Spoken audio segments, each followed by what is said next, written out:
Hey, it is the last Tuesday of the year. Welcome to the Wise Guys. I'm Dave McCann with Blaine Fowler. We went on the air in May, and we've been here every Tuesday since.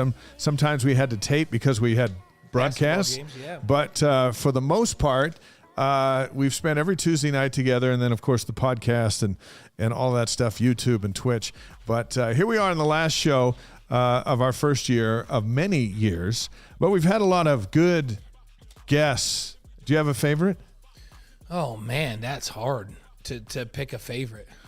Yeah, they've all been pretty good. I have some, I love some of the really cool stories we heard during this year, unexpected, like Mark Wilson. Oh, yeah, Mark Wilson telling us a story that Max hadn't been Hall, told in Ty Detmer. in 40 years.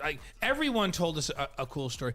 My favorite story of the whole year might have been our good friend who was flying DeLewis Porter. Yeah, who was flying his U-2 aircraft over the Amazon River Basin. That was cool. And turned off the lights in the cabin and all the outside lights and just floated in space. That's a good one. And told us that if he ever had doubted there was a God, that it confirmed to him that there was one that night as he floated with nothing but weightlessness. And that might be my favorite story of the whole year. There have been some amazing stories. We had Mark Pope's been here. Marie Osmond's been here. Gary Scheide. Just go on down the list. And we got Tim Lacombe here with us in just a bit. Right in the middle of Jimmermania. Actually, he was at the start, the middle, and the end of Jimmermania. And we're going to talk about that. And we encourage your questions and comments as the Wise Guys gets going on a huge week of football news. Even just a couple of days removed from Christmas. Yeah, it's crazy. So, and you have to start out with the biggest story in BYU football since the Big 12 announcement, right? Probably. Yeah. And that is that BYU quarterback Jaron Hall has decided to enter the NFL draft. I guess it's not a surprise. We kind of anticipated He just waited and waited and waited. Yeah. So then we thought, well, maybe he's thinking about it. We thought because he didn't commit to the Senior Bowl like Puka Nacua had, and that it was taking longer than we thought, that maybe he was having second thoughts, and maybe they were putting together a better NIL deal for him, and he was going to come back. So there were a few doubts, but I think all along we expected that he would declare for the NFL draft. And what we also expected has happened with Keaton Slovis coming in from Pitt. We're going to talk about Slovis a lot here in just a few minutes because that's the new buzz around BYU football. Is Slovis, can he be the difference maker in the Big 12? Why him of all the options out there? And so we're going to have a big discussion on that here in just a couple of minutes. Men's basketball going to start their final run in the WCC. On Thursday, we'll look at two players who've shown the most improvement over the 15 non-conference games. And then, of course, New Year's Eve, we're spending New Year's Eve with everybody on BYU TV with the Cougars and the Portland Pilots on Saturday night. That's right. Late night on New Year's Eve, you and I, in the Marriott Center. With everybody, you know what? Plenty of time to come join us in the Marriott Center or watch it on BYU TV, and then still get to your New Year's Eve party, and plenty of time to ring in the new year. Because that game will be over by 9:15-ish. Right, that's 11:15 on the East Coast, so you even have time to get down to Times Square if you want to. Yep. So, hey, former BYU assistant coach and current Jazz broadcaster Tim Lacombe, and we could say former University of Utah coach, but we left it off. We don't even say that, do we? we can ask him about that a little bit, but he's going to join us as the Cougars get ready to join the toughest basketball conference in America. Plus, he had a front row seat from the beginning to the end of Gymmermania. We're going to talk to him a lot about what that was like to He's be. excited. I talked to him earlier today, and he's got some fun stuff. And we encourage your comments and questions, too. We all lived through Gymmermania. That's right. And it was a great time, and we'll talk about a few other things, too. BYU in the Big 12, how the Cougars stack up when it comes to the league's basketball and football venues. If it's just based on that, we're in great shape heading into the world of P5s. Yeah, BYU's following, whether it be in the stadiums themselves or in the Marriott Center, in the football stadium, or on television, is not. They'll come into the league right at the top of the league, especially if Oklahoma and Texas are out as quickly as we think they're going to be out. Yeah. So they'll dominate in that set. So we'll talk a little bit more about that. New Year's resolutions, we're going to talk about those since this is the last Tuesday of the year. Top 10 most popular, the 5 you should never make, and then we'll have a few of our own. Yeah, you're going to have 3 for the BYU football team. I got 3. I love the 5 you should never make. That's going to be interesting. Yeah. We'll share that list with you. Let's kick off the show with our headlines. Jaren Hall announcing before Christmas that he'll forego his final year of eligibility and enter the NFL draft. How should he be remembered by BYU fans? Yeah, I think that he should be remembered as not only somebody that was a tremendous leader on the field, but who was an unbelievable representative of BYU, the university, the church that sponsors the university, and his family and all of us off the field. Jaren was a phenomenal leader, and he is an amazing human being. And I think BYU fans should remember that. He's also a great playmaker. And he's of all the quarterbacks that have played at BYU, nobody has ever faced the competition that Jaren Hall faced. Nobody played the number of P5 schools that Jaren Hall had to play. I mean, basically last year he played a Pac-12 schedule. And nobody beat as many P5 schools as Jaren Hall in all of Cougardom. And you go down through all the big names. They just didn't have them on the schedule. No, they didn't. And they may have fared just fine. You know, Jim McMahon or Steve Young, or certainly they went out and played in the NFL and were great players. But Jaren Hall had to do it in college. Nobody faced a schedule like he had to face. And he came through and won a lot of big games against some big-time teams in some big-time venues. And we'll talk about that a little bit. But his career numbers, 6,174 yards passing, 52 touchdowns, just 11 interceptions, and 468 attempts. Think about that. You're throwing against the defense. Some of those defenses are better than others. But you throw 468 passes into a defense, and only 11 end up in the arms of a defender. Yeah, that's pretty good. And his touchdown to interception ratio is phenomenal.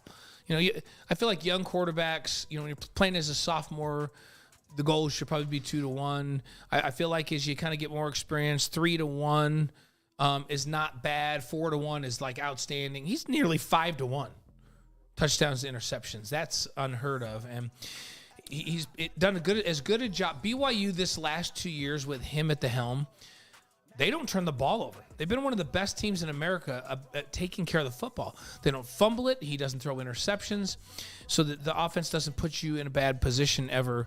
And he should be remembered for that, for the way he took care of the ball. BYU Sports Addict on our social chain there. I just wish we could have really seen Jaren Hall through a full season. Didn't make it through a full season, which is the price you pay for being a dual threat mobile quarterback. No matter if you're in the NFL or in college, when you run around, you get hurt. Sometimes when you just stay in the pocket, you get hurt. But the guys that get out, and you look at his injuries, the season ender with the high ankle sprain, whether it was a broken play or not, it ended up with him running the football. And he got hurt, and that's why we didn't see him in the bowl game. Just things like that seemed to dog him, whether it was a concussion, a shoulder, a rib, an ankle. Yeah, and it was the shoulder thing that I'm still convinced that a healthy Jaren Hall wins 2 more games. They went on that 4-game slide, and he just wasn't healthy during that time. Some of the throws he couldn't make. He couldn't be as mobile. Aaron Roderick had to call plays where they didn't put him in a position to get hit. So you couldn't push the defense and make them respect him in the run game because they just weren't going to run with him. And so they lost a couple of games. I mean, the 2 that come top of them, I think they win the Notre Dame game with a healthy Jaren Hall, and I think they win the Liberty game with a healthy Jaren Hall.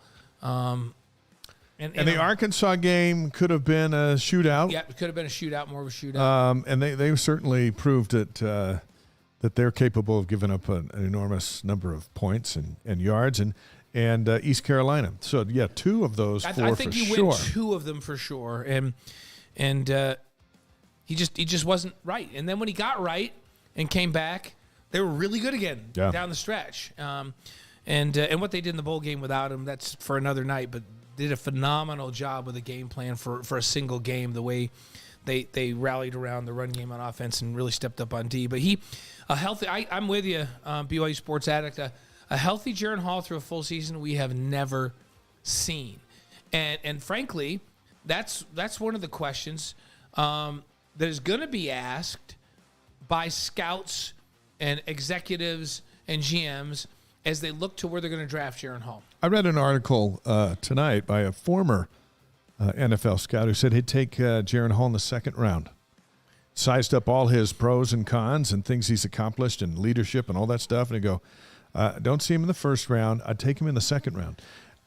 Well, yeah, you absolutely go if you're going to be a 2nd rounder. Yeah, for sure. That seemed really high, but that was his opinion. You absolutely go for your 3rd rounder. Yeah. And honestly, the only question about Jaron is, can he stay healthy? Because when you look at his mechanics, he's nearly flawless. Like, he's got beautiful mechanics. He's got great feet. His arm strength is big-time NFL arm strength. He can make every throw. He's got a compact, quick release. He really is a very, very polished technician at quarterback. And, we pointed out that touchdown-interception ratio and the way he takes care of the ball. So he's a very good decision maker. His leadership is unquestioned. And so all of the things you want in a quarterback, he's got. You wish he was a little bigger maybe. Yeah, he's barely 6'1". But there's not a bunch of Josh Allens out there. No. Like, there aren't any. If you had his exact skill set and he was 6'5", 230 and didn't ever get hurt, he'd be the number 1 pick in the draft. Yeah. He literally, with his skill set at Josh Allen's size, would be the number 1 pick in the draft. And had he never been hurt, right? So maybe at Josh Allen's size, he wouldn't have ever gotten hurt. And so that's literally the only question. And they have to weigh that and say, like, what kind of team do we have to put around him? Can we keep him healthy? Can we keep him upright? What do we need him to do? And anyone who's spent 2 years knocking on doors as a teenager, as on a mission, can do anything. Right. And he can go into that setting no matter what and execute a game plan. And we've learned with Zach Wilson that so much is about who's around you. Yeah, and if no one's around you, good luck. My New Year's resolution for Zach Wilson is that he gets out of that ridiculously horrific organization called the New York Jets. Yeah. And he goes someplace where he's like, if he was at the San Francisco 49ers right now, playing for them with the players they have around him and the way they play defense, he'd be great. We'd be talking about what an unbelievable season. But he's with the Jets. They're really limited offensively. They're pretty solid on defense. But it's like, and their coaching staff's all over the place. They don't know how to handle any PR The problem stuff. with the Jets is they're just known for grinding quarterbacks into the ground. Yeah. They've had a lot of good guys come through there that could never do it. And I feel bad for Zach. And then the fan base turns on you. If you throw one pick, you're out. Yeah, they're nuts. So, I'd like to see him. And he doesn't have to be a starter. He can still be a starter. The fact that you're not a starter right now, but you have a job in the NFL, doesn't make you a failure. It makes you elite. Yeah, right? Think about everyone who can't get into the NFL. Yeah. And I still want to get in. So because it pays better than this. It does pay better than this. So we'll see what's ahead for Zach and for Hall. And we're going to talk about Slovis in just a minute. But what are your favorite moments with Jaron Hall? Share them with us at Twitch and on YouTube and ysguys.com. And we'll share them with everybody. Or just talk amongst yourselves as you listen to the podcast. Favorite moments for Jaron Hall. I think the number one for me jumps off the page of beating Utah after having not defeated them since 2009.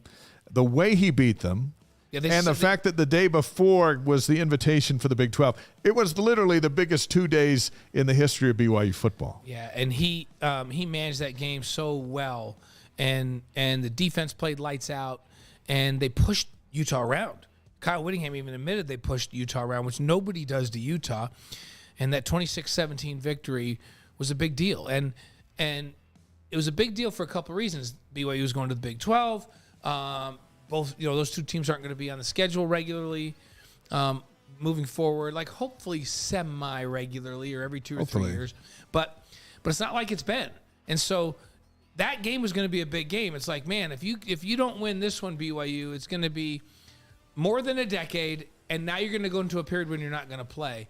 For them to win, and now they don't play for a couple of years, is a big deal. They're sitting on that win. Absolutely. And there was so much pressure on him. And the Jets came in super low that night, which was awesome, which set the tone for just a spectacular night. Samson Nakua, he throws him a touchdown pass. I don't know if he knew that Samson had promised his ailing grandmother that he would catch a touchdown that night. Right. But Jerem got in the ball, and they also had that long touchdown run they called back because they said they stepped out of bounds. I'm not sure he did step out of bounds. Right. But they brought that back. That raised the roof, even though there isn't a roof. And I just thought it was a great night. Well, he's in addition to his great mechanics, he's a great runner. 9 rushing touchdowns. And then he also caught a touchdown pass, remember? Against Baylor. So it'd be interesting to see what they do with him in the NFL if they let him run around a little bit. How about his game against Virginia? Talk about another game where there's high pressure because it's Bronco Mendenhall and his defense coming back to BYU. At the time, Virginia was a game out of first place in the Coastal Division of the ACC. So we didn't know what we were going to get, and they had a really good quarterback. And BYU scored 66 points on Bronco.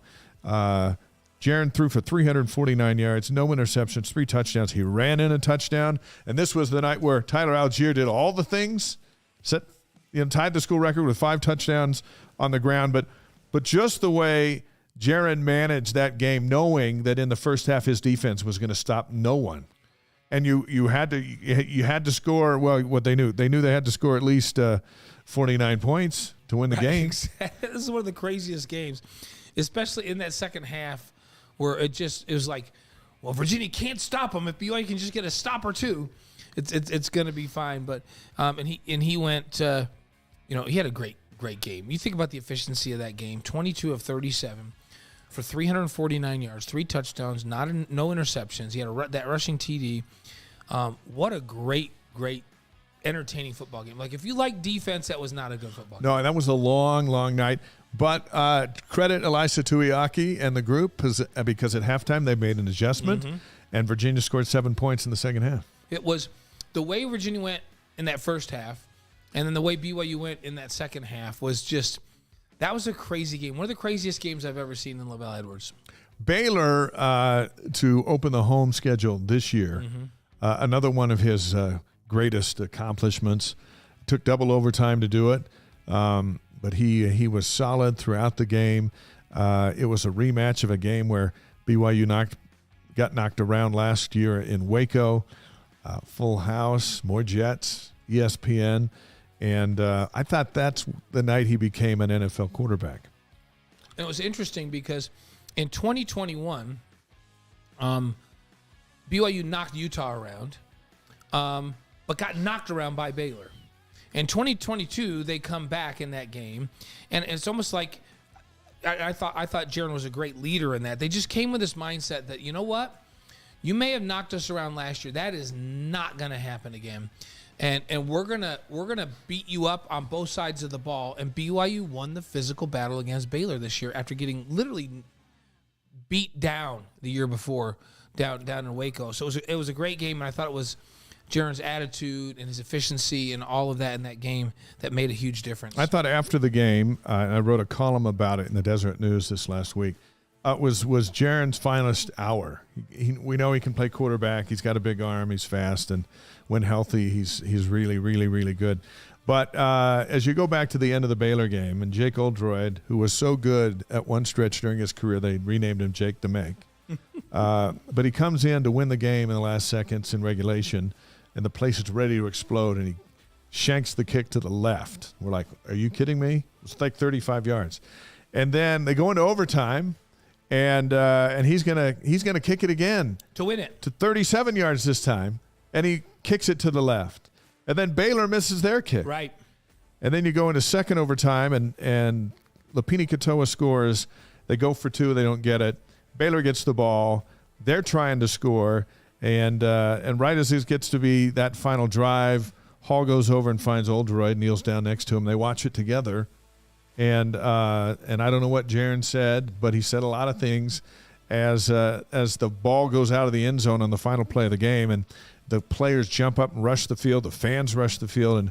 And Hall gets up and grabs his kicker, throws his arm around him, and then he just holds him there. Sending the message of, one, we win or we lose together. You're our kicker. We need you. And you've carried us before, and tonight we carried you. But we're all in this together. And ESPN caught it on camera a few times ago. The mayhem, then over here. The mayhem, then back to those two. And I thought that was the epitome of a leadership role from a quarterback who, on his biggest night, most of us would have been out at the 50-yard line with our helmet off looking for the ESPN interview. Well, and his level of maturity was off the charts, and that was a great display of that, where he had to make a conscious decision. He's like, you know what? I don't need all of that. What I need is to be right here. This is what's important right now. So I'll take care of what's important, and that would be really, really fun, but that's not the pressing thing right now. The pressing thing is I got a teammate that's hurting right here, and I need to be here. And it wasn't a Cinderella ending. Jake struggled a little bit. Jaron got hurt. But the last three games, starting with Boise State, Utah Tech, and Stanford, the two of them were perfect. And were able to finish their careers in style. Hall missed the bowl game with the ankle injury. Oldroyd kicked a field goal in the bowl game. BYU won it by 1 point. And so they get to ride off in the sunset a little bit. But it wasn't, we had this thing and we embraced, and then all of a sudden the world became gumdrops and roses. It was just hard the whole time, but isn't that life? And here, the thing about this team and about Jaron Hall is the level of toughness and the ability to come back and to keep getting after it. At the beginning of the season, didn't Vegas set the over-under at 8? I think so. For BYU. And we thought it was low. And we were like, I'm thinking 9. Yeah. I was thinking 9. 10 if healthy. But then when they beat Baylor, everyone's expectations went, this is a top 10 team. Well, yeah. This is a team knocking on the door of the college football playoff. They're number 12 now, all of a sudden. And so there's this roller coaster of where are they really based on what they've got coming back? At first we thought this is an 8 or 9 win team. And then they go out and beat Baylor, and then we're all like, well, this team doesn't win 11 now. It's an abject failure. Right?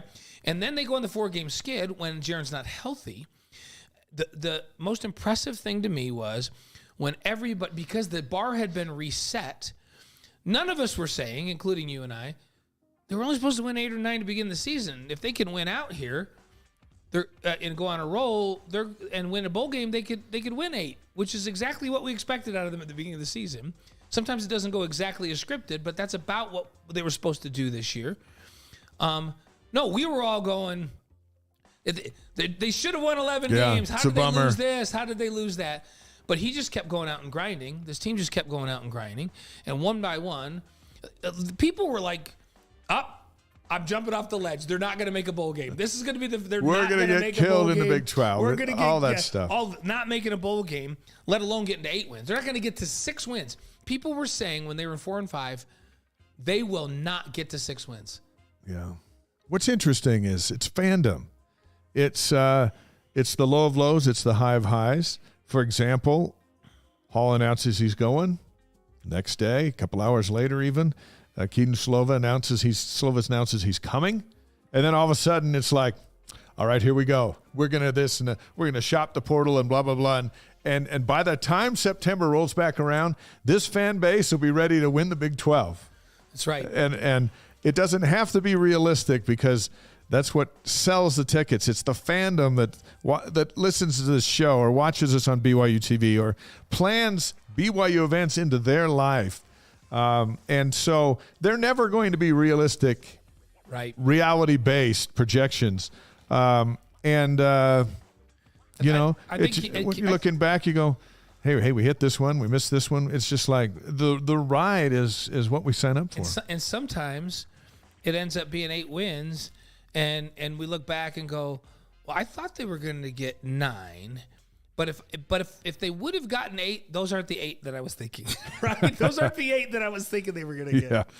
Yeah. So here comes Keaton Slovis. And he's a grad transfer coming from Pitt. He's 6'3", 215 pounds, hails from Scottsdale, Arizona. His family's been to practice. He's been to practice. Had a chance to meet his mom and dad and him a couple weeks ago. No, I know. I didn't tell you guys on the show.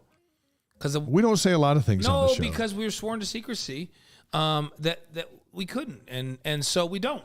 But, yeah, I met him at practice. Parents were great to talk to. Keaton seems like a really, really nice young man. Is he a game changer? Is he a game changer for going into the Big 12? All he's done is play in P5 football his whole career. Yeah. And he was for his first 2 years, he was off the charts ridiculous. He got pressed into action way before he should have as a freshman. Remember, he was the backup going in. JT Daniels got hurt the first game. In the very first game. And all Keaton Slovis does is go out and put up ridiculous numbers for a true freshman. Like, they're crazy numbers for a freshman. And wins the Pac-12 Freshman of the Year. Then the next season was COVID.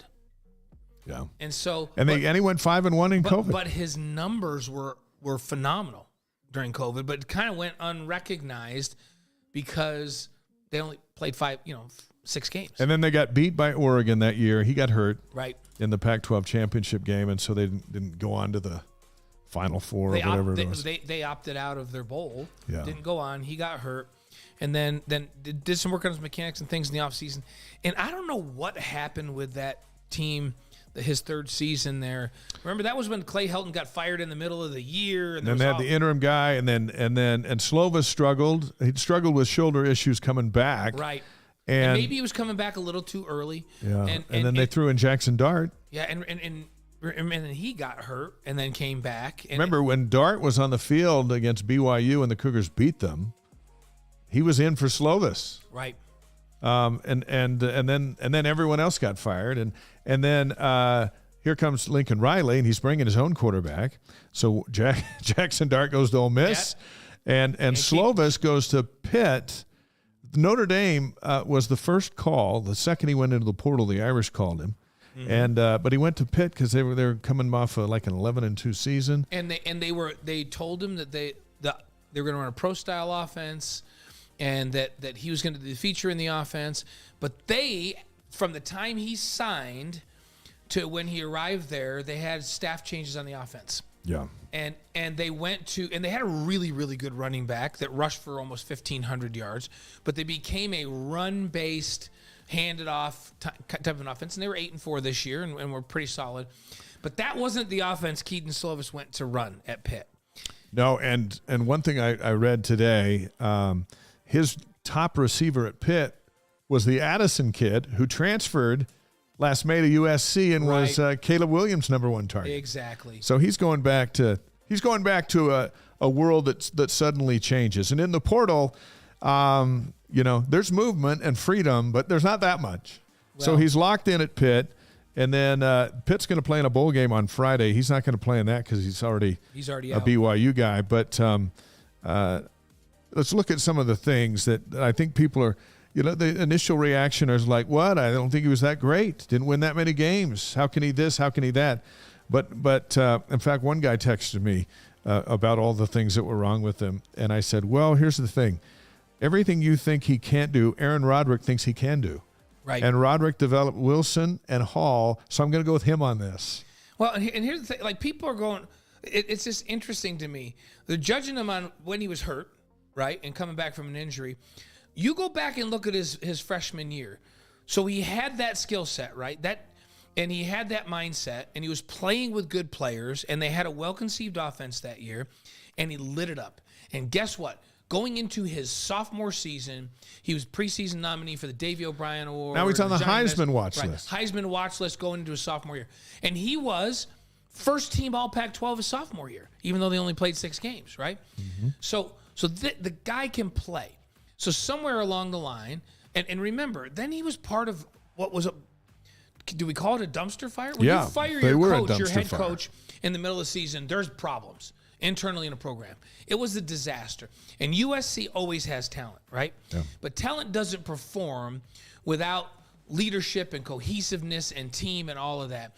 And there was all kinds of craziness going on and backbiting and all of that. And USC, with some of the best talent in the country, won 4 games. Is that on Keaton Slovis? I don't think that's on Keaton Slovis. I think it's a little bit on everybody. Yeah, I think that the lack of leadership goes right back to the coaching staff was falling apart, right?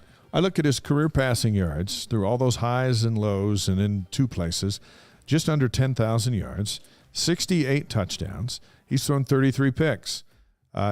Career completion rate, 65.9%. At Pittsburgh this year, 2,397 passing yards, 10 touchdowns, and 9 interceptions. But this was for a team that ran the football. Right. Israel Abanikanda rushed for 1,400 yards and 20 touchdowns for Pitt. They were a running school. Slovis went back there to throw the ball, and like you said, they made some changes. He still threw for 2,300 yards and 10 touchdowns, but it was not the air raid. If there's one thing that Slovis needs to get better at, if he's going to make it to the National Football League, is he's got to be better in his decision making. And some of that is tip balls, some of that's protection problems. So you've got to surround him with great people, because he had big time NFL numbers his freshman year. His touchdown interception ratio was remarkable for a freshman. Yeah. Usually freshmen do throw picks, and he didn't. And that was a Graham Harrell offense that wasn't interested in running the football. Right. And so everything was on him. So what Aaron Roderick needs to do is he needs to go back to that Keaton Slovis, his freshman and sophomore year. He needs to see how he thrived and what were the things that they had him do that allowed him to be unbelievably successful. You can look at Pitt and say, what situations did they put him in when he threw picks? What areas do we stay away from? Let's maximize this guy's strengths, because he was playing on one of the best teams in the country and was the Pac-12 Freshman of the Year. And that's Aaron Roderick's goal right now, and his charge is to figure out how to take a guy that was a Heisman Trophy candidate and put him in his comfort zone so he can become that again. And he's coming in surrounded with really good receivers, big offensive line, good tight ends, big offensive line, some help at running back. Yep, going to get some help at running back. And I think they're good. I think BYU will sign. Remember, this was the early signing date this last week. You're going to see a couple other running backs added to the roster. And a JC quarterback, we anticipate. Right, that will help with depth. You just have to fill that room. It's no longer if you sign here, you get to have the job. Right. The games are too hard. The Big 12 is going to break our quarterbacks, so it's like now you need 4 of them. You definitely need 3. And so it can't just be like this year, Hall, and then way down here everybody else, so that you're in a position where playing an injured quarterback is still better than playing your backup. Right. That can't happen anymore. Which is what happened this year. Yeah. It was like, well, remember, Cade Finnegan was hurt at the same time. Yeah. And so this year, he got hurt in practice. So this year, BYU opted to play their starting quarterback at maybe 70% because he was better. They felt it was better to go with him at that level. That can't be the case. No. Your backup has to at least be 85 to 90% of your starter. So if your starter's at 70%, you go, well, our backup's better than him at 70%. It has to be. And then you let him get healthy and come back. And you know what? In years past, that was the case with Baylor Romney. Remember, Jaron was on the bench when Zach Wilson's playing? Yep. Baylor Romney, man, maybe we do give him enough credit. But Baylor Romney was 90+% of Hall. When you've got 90+% that you put in, and I say 90+%, not the same skill set, but ability to run the offense and go win football games, confidence from the coaches that he'll make the right decisions, confidence from his entire team that, if this guy's in, we'll go win. No problem. Yeah. Because this guy's a winner. He'll make all the right plays. He didn't get sacked once this year. Yeah. I think he's happy about that. Yeah, yeah, that's true. But BYU needs to get back to that. If you're in a big-time program and you're going to play, so BYU's going to play 10 P5 schools this year in the Big 12. When you're playing 10 P5 games, 9 league games and Arkansas out of the SEC. So the 10. You better be better than 70% of your starter with your backup, or you're gonna have some problems. So BYU's gonna face the 10 P5s in the fall. Slovis faced 10 P5s a few months ago, just over the last few months. Right. And I believe in his career he's played 38 P5s. Yeah, so at all levels, in all places. That's 10 times more than any BYU quarterback previous. So it seems like he's ready for that. Here's who he played this year. West Virginia, out of the Big 12. Number 22, Tennessee on their march up. They played him early in the year when they were, Western Michigan, Rhode Island, Georgia Tech, Virginia Tech, Louisville, 21st ranked North Carolina, 20th ranked Syracuse, Virginia, Duke, and Miami. That's who he played this year. Right. That's what he did to get ready for BYU. And they went 8-4, 5-3 in the ACC. They qualified for the Sun Bowl against UCLA this Friday, which he's opting out on because he's coming to play here. So and he's been here before. Yeah, and then think about it, 9,973 yards passing. Where would that put him? I was going to look this up today, and I forgot that I was going to look it up. Dang it. Where would that put him on the all-time passing list at BYU? It would be right up there. With a year to go. Yeah. 9,973 passing Still yards. like 2 miles back of Detmer, but he would be right up there with everybody else. He's like, it's tied, then a giant drop off, and then everybody else, right? So in 2019, remember that we were there on the field for the pre, and the post game was like 1,000 degrees. Yes, it was. And that's not even an exaggeration. Slovis is here. He's leading USC against BYU. Throws a couple of touchdowns, got picked off 3 times. BYU won it 30-27 in overtime. His third interception was a tip ball that Diane Ganwalaku jumped on. That's right. And sealed the game. So now he knows, not only does he know what it's like to play at LaVell Edwards Stadium, he knows what the opposing quarterback is going through. And now he's on the other side playing for BYU with, instead of 62,000 yelling at him, you got 62,000 cheering for him. What a unique feeling that's going to be for him to trot out on the field on September 3rd. Yeah, and have you seen the clip? I think you and I were watching it together where he's talking. This is before he had committed to BYU, talking about BYU's fan base, where he's like, "Yeah, that place is nuts." He goes, because usually you go in and people are trying to get into you and say things to get to you, but they're drunk. Yeah. And he said at BYU, they're completely sober. So they're thoughtfully thinking about these things. He said, when they said, Slovis, you stink, they meant it. They knew what they were saying, is what he said. And it was a different kind of compliment for BYU. While the outside world will make fun of the fact that fans aren't drunk here and swearing at him, but they're still getting after him. I think that's a compliment to who we are. His and in point the was, end, it's a hostile environment without drunk people. Yeah, and in the end, he's selected to come play here, right, and be represented by all those non-intoxicated fans. When I talked to Keaton a couple weeks ago, I said, why are you here? Like, what draws you to BYU? And he says, I watched the way they've run this offense. I've talked to players, so he's got a couple of guys on the team that he knows. By the way, he's been texting BYU's receivers and tight ends for weeks. Yeah, so it makes you wonder how long this has been in the works, and this is going to be a stretch of a question, but I'm curious for your answer. Is the reason Puka hasn't announced because maybe he's enticed by the notion of playing with Slovis? And have Keaton throw him the ball a bunch. Well, but in the end, he said the culture, but most importantly, I watched this offense and the way the way they run it. It's a pro-style offense that prepares quarterbacks to go play in the National Football League, and they develop their guys, and they get better. That's why I want to come here. I want to come play in this offense. I want to be developed, and I want to get better.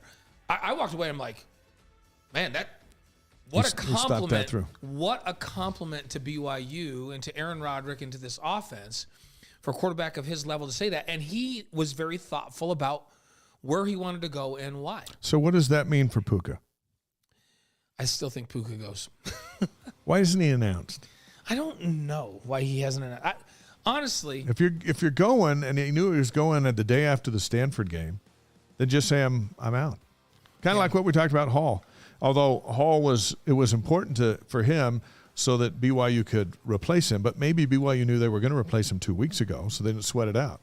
And he got around to announcing it last weekend. But for Puka, who's arguably, and we've said it before, the best football player on the team. And most games, you're all of a sudden Slovis is texting you, and you're thinking, You know what?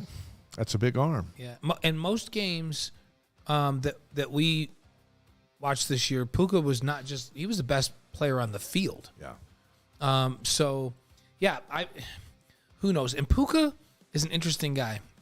He's an interesting dude. He loves playing at BYU.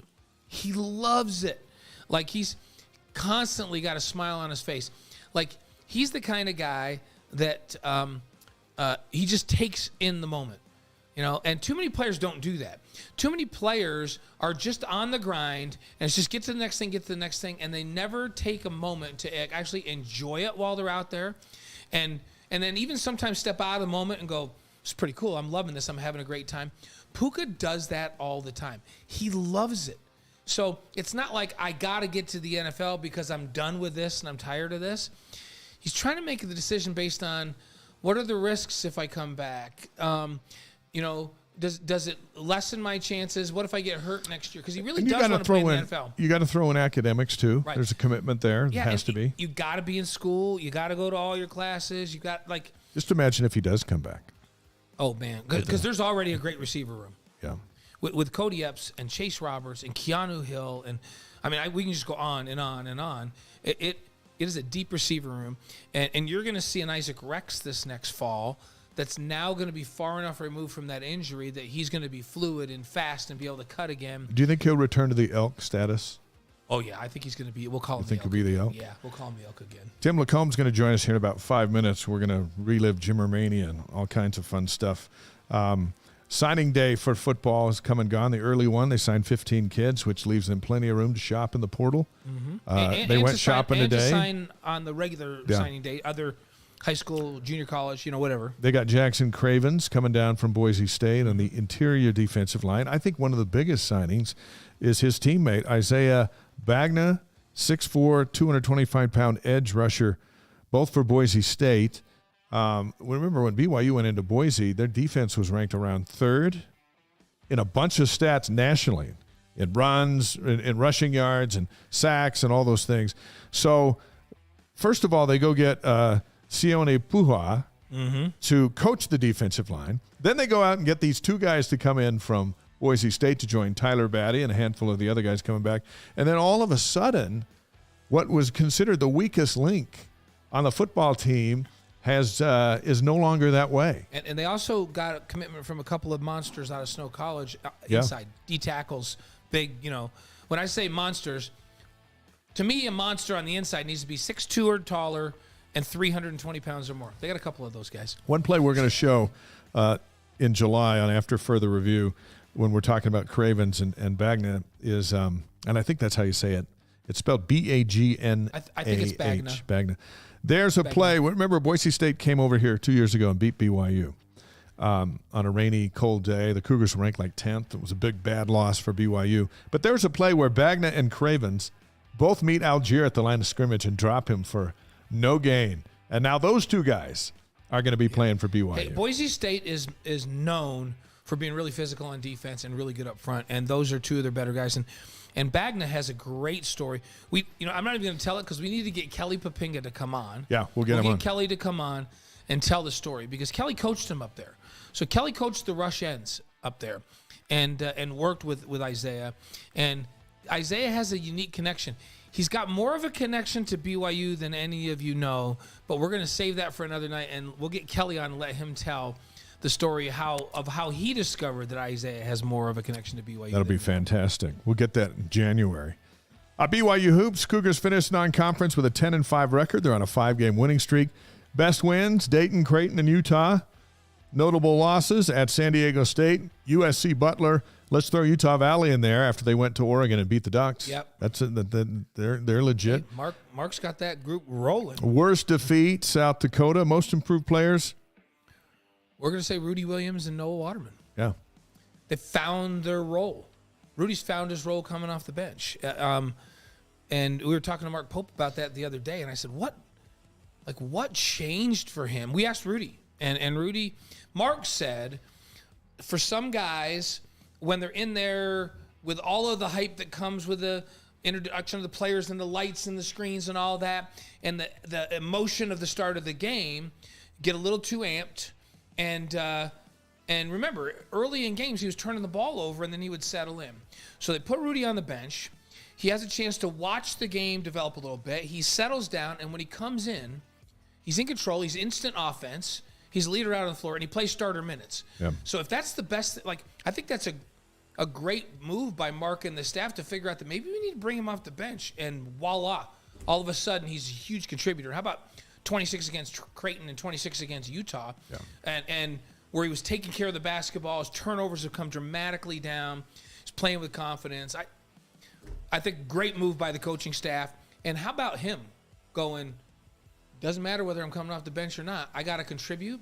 And he's just embraced this thing. He's got a great smile, an infectious laugh, and he's hitting all his shots. And if you were to ask Dallin Hall, who's having the most impact on him, he would say, well, I spend the most time with Rudy Williams. And Rudy's just put his arm around Dallin Hall and said, okay, freshman, let me help mentor you a little bit. And talk about things, and let's push each other in practice. And I think he's had a great effect on Dallin Hall, who's a really level. See, and Mark's starting Dallin Hall, and Dallin Hall is kind of the opposite. I've decided that for a freshman, return missionary, I don't care how many lights or explosions you have before the game. He just comes in just chill. He's just level. I'd be a little amped up. The moment doesn't get to him. He doesn't get amped. He wants the ball, so he's amped up enough to say, hey, down the stretch, I know I've just missed 6 shots, but let me take the game winner. I'll take it. That's rare for a freshman. But he's so calm to start the game that they found you start him, you bring Rudy in. Sometimes they play those guys side by side. Mark has a better idea of his rotations and who to play with who. Guys are starting to understand their roles better. Waterman's taking a little more time hitting his shot. At first he rushed every 3. Yeah. And we were watching him in practice going, we just watched the dude make 14 out of 16 from around 3-point line. But he just went 1 for 6 in the game. What's going on? He just needed to take his time and stick with his fundamentals. And as soon as he started doing that, he started to see the ball go through. And now that he's seen the ball going through, he thinks he's going to make it every time he shoots it, which is the way you have to be a great shooter. And as they toughen him up, he's going to be a beast. And remember, Mark told us he thought he was a year away from being a super player, and he's got 2 years, and we think he'll have 3 before it's all said and done. He's got to play at BYU. He's got to get that red shirt approved from Detroit Mercy, and I think he will. All right, let me go over some game details while we bring our guest in and have him sit down with us. BYU's at Pacific Thursday night, 9 Eastern, 7 Mountain. That's on the WCC network. BYU Radio. That's the WCC opener, the beginning of the end. And then Saturday night, our New Year's Eve showdown, Portland at BYU. That's at 9 Eastern time. 7 Mountain on BYU TV. Blaine, Spencer Linton, and I will be on the call. Game day coverage starts at 8 Eastern, 6 Mountain with Jerem Jordan and Tyler Hawes. You know, one thing I'm glad about Jaron Hall leaving is that we don't have a Jaron and a Jerem in our wheelhouse. Yeah, it's too confusing. They should never be in there at the same time. If Jerem was coming back, we were thinking about we'd have to just put Jerem on hold for a year because it was just too confusing. First night game in the history of BYU basketball at home on New Year's Eve. That's as far as we know. Our guest tonight spent 11 years at BYU as the Director of Basketball Operations, an assistant coach, an associate head coach, and as the assistant head coach, all under Dave Rose. Cougars won 284 games over that period. 284. He's now a broadcaster with the Jazz. Pleasure to welcome to the Wise Guys our friend Tim Lacombe. Happy holidays. Great seeing you guys. What a cool setup. Why is your seat so low? Yeah, we can raise you up. I don't know. I'm cool. Are you with good it. at that? You okay there? Do I feel? You know what? Wait a minute. My laid back vibe. I'm going down with Tim. Just a minute. I got Oh, there you down with it? Now, I think yeah. There and we a couple go. of funny things. Full disclosure, I just went to the chiropractor because I woke up with just an absolutely brutal back today. You didn't say that when I was talking to you. Well, don't complain. It's game day, and we stay focused. I didn't want you getting, squirrely that I wouldn't show up. But while I was in there, a guy came in right after me, Mr. Noah Waterman. Really? Oh, is that right? Yeah. So, a karma's a good thing. Vibes are a good thing. He seemed to have a great one. And so I think more threes are in his future. I actually gave him one of these. It's when he kisses the sky. Not many young guys come in and kiss the sky after a 3. Most are surprised it goes in. He's got a whole thing after he makes it. He's got a absolute whole repertoire. He's having fun. So Noah and I have this thing going because Noah grew up just about. So I grew up south of Seneca Lake in upstate New York, and Noah's from just on the other side of the lake, north. Now, lakes aren't like they are here. They're big. It's like 52 miles long, Seneca Lake is. So he grew up about an hour north of me. But he went to Finger Lakes Christian Academy. It's tiny, you guys. They play in the smallest classification. He played some AAU ball, but really not that much. So he was this great big kid playing with all of these little kids, and people saw that he had skill, but he wasn't a big-time recruit because he was playing at such a small place. And I think it's a huge diamond in the rough find for BYU in the transfer portal because he's a skilled 6'11" dude. And he's got a baby face, but he's got a little bit of a killer instinct in him, which is kind of fun. Yeah.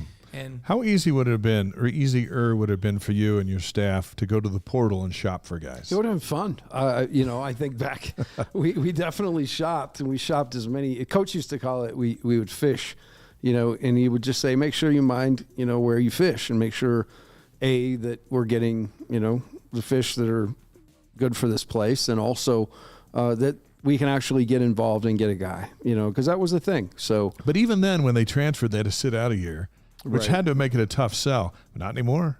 No, again, there was so many things that needed to kind of get pivoted, but at the same time, it changes it all. The NIL is such. I left in 2019. I saw it coming down the pipe, and that's kind of why I was getting ready to. My shtick, I don't know if my shtick would work there. I think we needed a higher level guy. So they called on Fieger. They brought on Fieger. So it's scary no matter who you are. Like, and we interact with all these coaches at a high level, and every one of them won't admit publicly, but they just go, man, we don't know where this is going. Like, this is a little bit scary. And teams are promising kids things that they're not coming through on, and how do you battle that? And when is the NCAA ever going to reel this thing back in? I mean, what's your thought on that? Is NIL something that could ruin the game, or do you think at some point the NCAA and maybe even the government comes in and puts some fences around it so it doesn't just get completely out of hand? Yeah, and I don't know. I think things happen, and then old guys like us that are used to something in a certain way changes.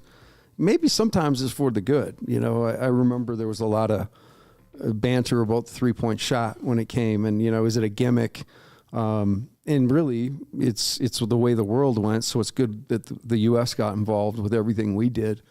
I'd like to see them standardize everything in basketball. Get all the lines the same. Not have to go out there, and obviously high school you can't, but I'm talking college, pro. They did finally get shot clocks in Utah high schools this year. And I've been to a couple games, and it's so great. It's so awesome for strategy. Right. You guys have watched way more games than I ever thought of. But is there music playing in my ear? Yeah, we have a little mood music. Okay, cool. I was just making sure that was. I looked like I panicked. It was my phone. It just keeps your vibe going. Yeah, it's all good. Couple observations before we get too deep into things. The O's over here are in big trouble on your board. They're outnumbered. And that's how we felt by often. the way, I didn't drive that. I did draw that. Someone, I think, broke in and took some of the O's. No, it's good, though. I just was. They are in trouble. Coach, I looked at it, and I'm like, I don't know how. You don't want to be an O on that. By the way, no one's ever pointed out that the O's were in trouble that's come in here, so you're very observant. Well, I looked around. I looked around, and then what a cool place to have. It's 14-2, X's to O's up there. Yeah, and oftentimes with referees and everything else, that's how the W's. Maybe the O's are the refs. That's the scheduler. I can say all this stuff. This is a pretty cool place. We're Big 12 ready. So we cool. left Oklahoma and Texas off because we're still not sure how they're trying to. Yeah, they may be in. We're not sure what they're doing. They were supposed to be in for 2 years, but now it looks like it might be a year. We'll see. So we just left. We need adults at the table. So we've just got these guys. How cool though! Like, look at those names, and we've had history with a lot of those. Obviously TCU.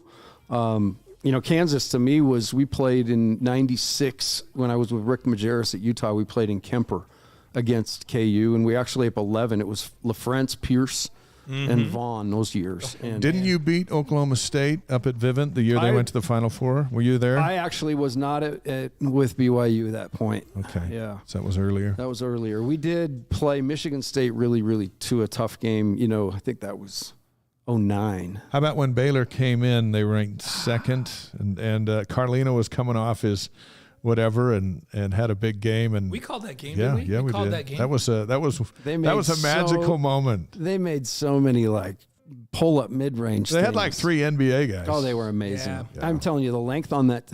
That's when we can talk about Big 12, but that's what you see. Like when we went to the tournament and faced A&M twice and Kansas State, and you're like, wow, they're not only big. They're big, and then if they get in foul trouble, there's a dude right behind them that's just as big. Yeah. And that was where that's where we separated, you know.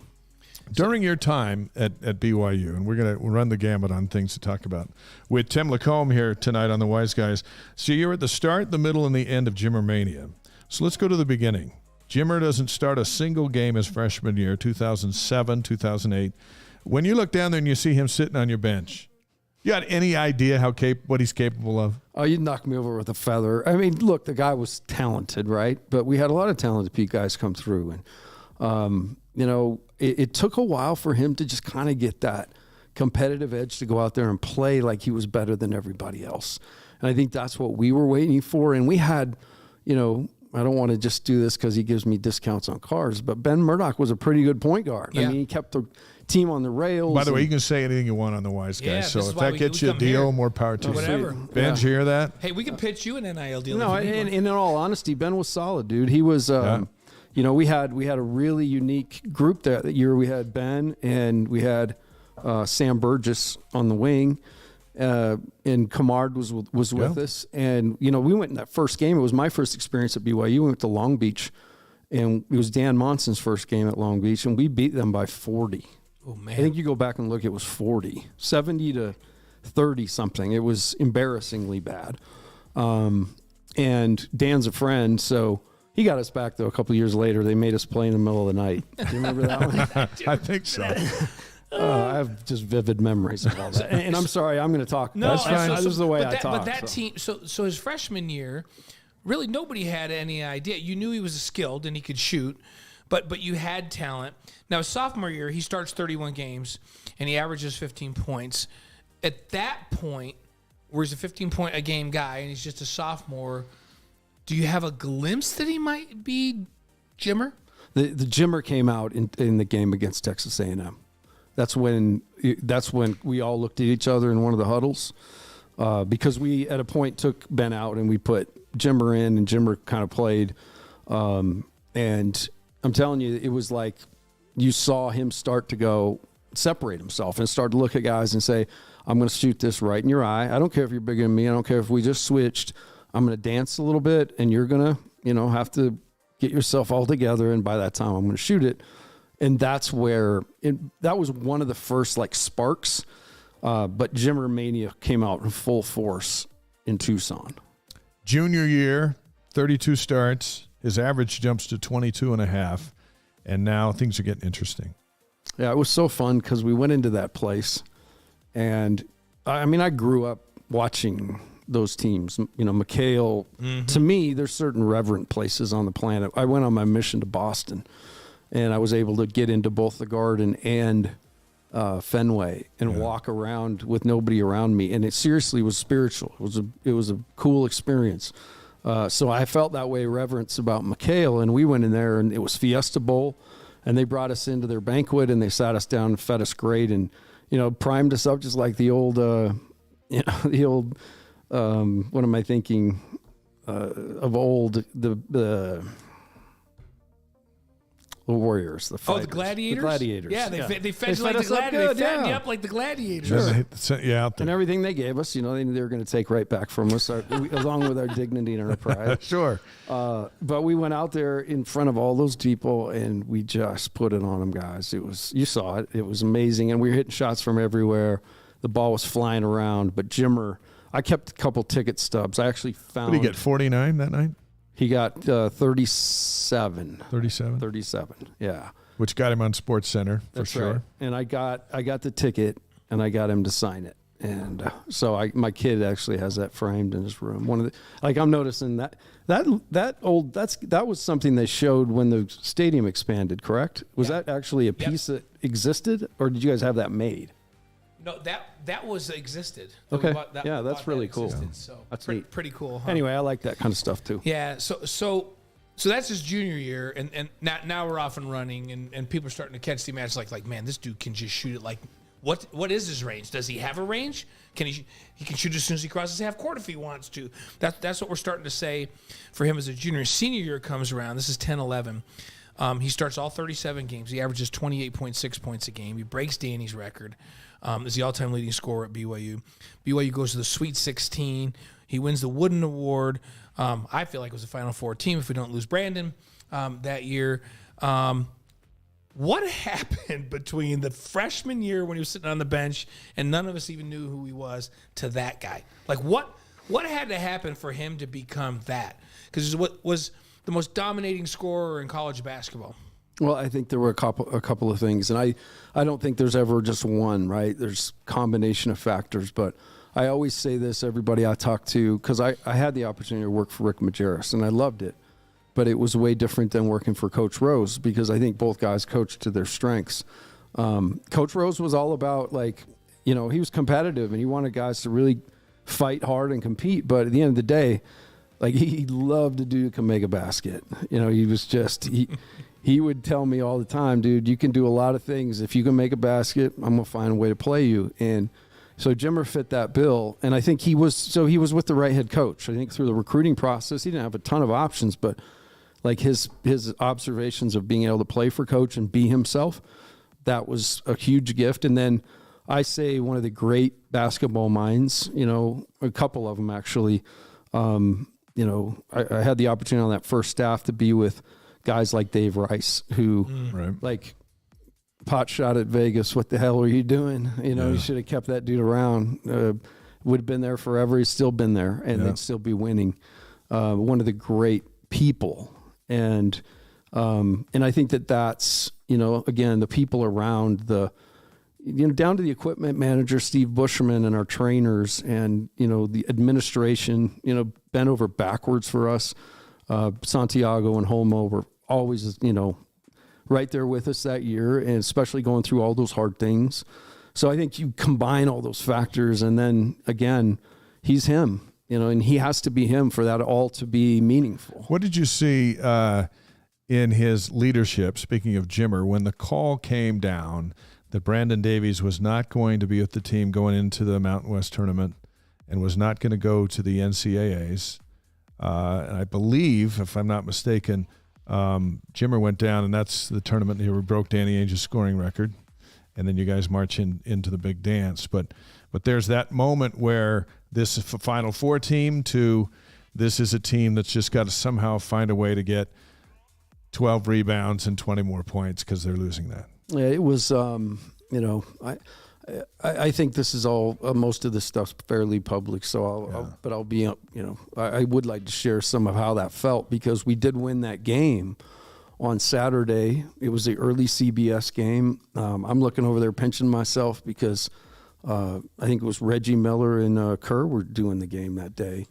Mm-hmm. And, we were in the hotel the night before, and the Zags were playing in town as well. They're playing San Diego, and Craig Ela was on the elevator with us. We're going up the elevator, and he goes, "Hey, Coach, can you figure out a way to get me to meet Jimmer?" And I'm thinking, Craig Ela wants to meet Jimmer.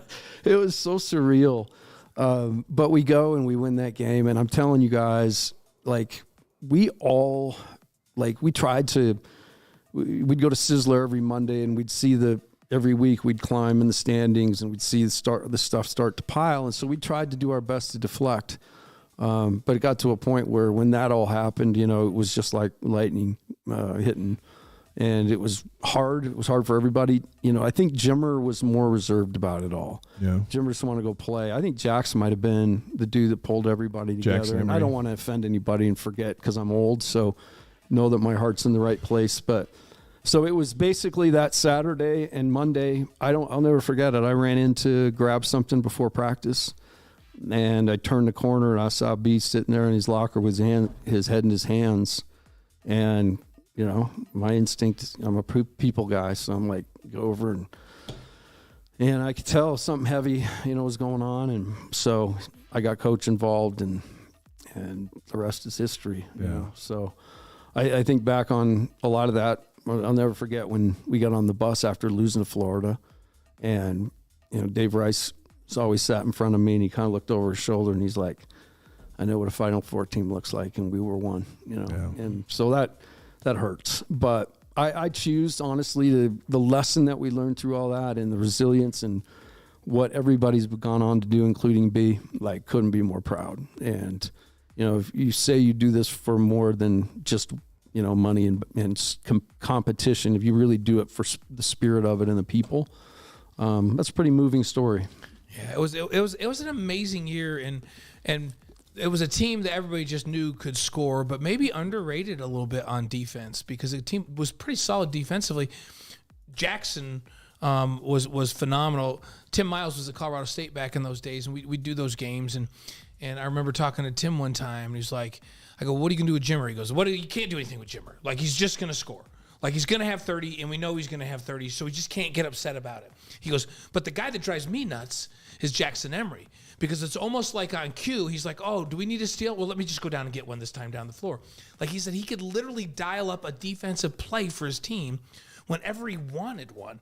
And so that was a pretty special team with a lot of really unique pieces that fit together that made him that good, right? Yeah, and I think that's, you know, the culmination of it all. You've got the coaching, you've got the, you know, support of everybody around, and, you know, support-wise, but the other guys have to buy in. And Jimmer was definitely the guy that everybody talked about, but Jimmer wasn't, you know, nobody tiptoed around him, you know. Guys played jokes on him and, you know, pulled out a chair from under him and told him to put his shoes on when he came to eat a pregame meal and not wear a tank top. And, you know, so he was part of the Raz. You know, I was with teams too where you don't really mess with the stars, I'm sure, you know. And so, you know, Jimmer that was what made him great, is he was so almost unaware of it that it was almost innocent in a way. All right, now be honest. Did you ever challenge Jimmer in a game to see how far back he could shoot and make it? No. You never just said, hey, how about that line over there just across half court? Oh, I thought you meant me and him. I mean, did you ever tell him, hey, restricted arc? Jimmer, hey, let's see if you can hit one from the Marriott. Can you hit one from the restricted arc? And I do remember him, you know, it was a thing the guys would shoot down that M, you know, Marriott all the way down, and that M seemed to be, which is interesting because I was kind of in proximity to where he crossed Billy White and put him on his keister and then put that three. Like, was that game? Seriously, guys. So I had both San Diego State Talked games about and the the BYU San Diego State game. My gosh. That rivalry that year because that San Diego State team was loaded, right? And those games that year, have there been better games in the Marriott Center? I know that Gonzaga win. That was pretty good. That was awesome. Was pretty amazing. Unfortunately, I was traveling, so I wasn't at that one. But well, you had your own against the Zags. I mean, but that was that level for. I mean, huge. You know, down at Viejas was phenomenal. The one at the Marriott Center, phenomenal. Like that series that year, oh my goodness. Those Baylor games, even though we lost, the Wake Forest game was one that stands out. That was just electric. I mean, you go back and look at the pros on the floor in that game. Yeah. And that's the thing. Like, one thing I'm really proud of is we really did. If you go back and look at our schedules, we really tried to play teams and tried to bring teams out here that had never been. You know, and right. So that was fun. That was fun to play during all that Jimmermania, which he was like the Beatles, you know, and you guys must have felt like rock stars, especially that season, and especially as he started leading the country in scoring, and then he was on SportsCenter every single night. But was there one moment where you looked at Dave or anybody on the staff where you just go, you know what, now this is officially crazy? Yeah, there's no question that it was TCU. We had just, you know, it was a game. It was TCU was a place that a bunch of fans of BYU that live out in that North Texas area, they can go to games and they can get in there and get good seats. And not many TCU fans went. So it was, you know, the minute we got in there were people in the hotel, all over the hotel lobby, you know, trying to get autograph hunters, you know, to little kids that just wanted to meet him. And then we got to the game, and it was like the Beatles. Like, we had to have police kind of escort us through the crowd. I never one time felt like a rock star in that regard, because I've actually felt like a rock star for real. And, in the band. Right. Yes. That's your band. But, Jimmer, that was the one. We were walking into that arena in TCU, and it was absolute mayhem. And Coach and I just looked at it like, what is going on? This is amazing. We did say it was like the Beatles. When Blaine knows this story, so I brought Andrew, my son. We were calling one of the games, and we got there early, and Jimmer's out taking his shots, and I called him over, and I introduced him to Andrew, and then I left, and they talked for just a couple of minutes, and he went on to shoot. And then after the game, we're walking out. We're in the elevator with Elder L. Tom Perry of the Quorum of the 12, and we're walking out, and he's talking to us, and finds out that Andrew's about to become a deacon, about to turn 12, and so he kind of stops, and they have a little visit together, and I went ahead to the car because I wanted to get out of the way for that, because I thought that was really, really cool. And then Andrew comes and gets in the car, and we back out, and as a good father, you're sitting there going, okay, this is a moment. How am I going to nail this thing down? And I remember saying to him, I go, well, you've had a big night. And he said, yeah, I can't believe I met Jimmer. And that was it. That was it. And I go, well, you also met a member of the Quorum of the 12 Apostles. He goes, oh, yeah, that was good too. And that's where it dawned on me, the power and influence of an athlete on a young person. Oh, there's no question. And it was, and Jimmer played that part so well and still does. But I was just thinking about it, just going, to that 11-year-old boy, 35, 40 seconds with Jimmer was out-of-body experience. Oh, there's no question. I remember, going to BYU games when I was little, and I was one of those kids that would run down and by the tunnel and stick my hand out, try to get Ainge and those guys to five me. So there's no question the influence and the power that they have. It's crazy. Just want to pass on a note. Thursday morning, 10 o'clock on BYU Sports Nation, Keaton Slovis will be with us. Oh, our first interview with the quarterback coming. That just passed to me by text. I've got to do that interview. And so that's going to be Thursday at noon Eastern, 10 Mountain on BYU TV. Former BYU basketball assistant coach Tim LaCombs on the Wise Guys tonight. Next week, former running back Ronnie Jenkins and men's volleyball head coach Sean Olmstead will be with us as we roll into the new year. For a lot of folks, Jimmer Mania was the best of times, but it was also the worst of times when Dave Rose was hospitalized down in Las Vegas after the 2009 season and diagnosed with pancreatic cancer. At that time, you're the director of basketball operations. What were those first moments like when you got the word that your best friend and the head coach is fighting for his life all of a sudden?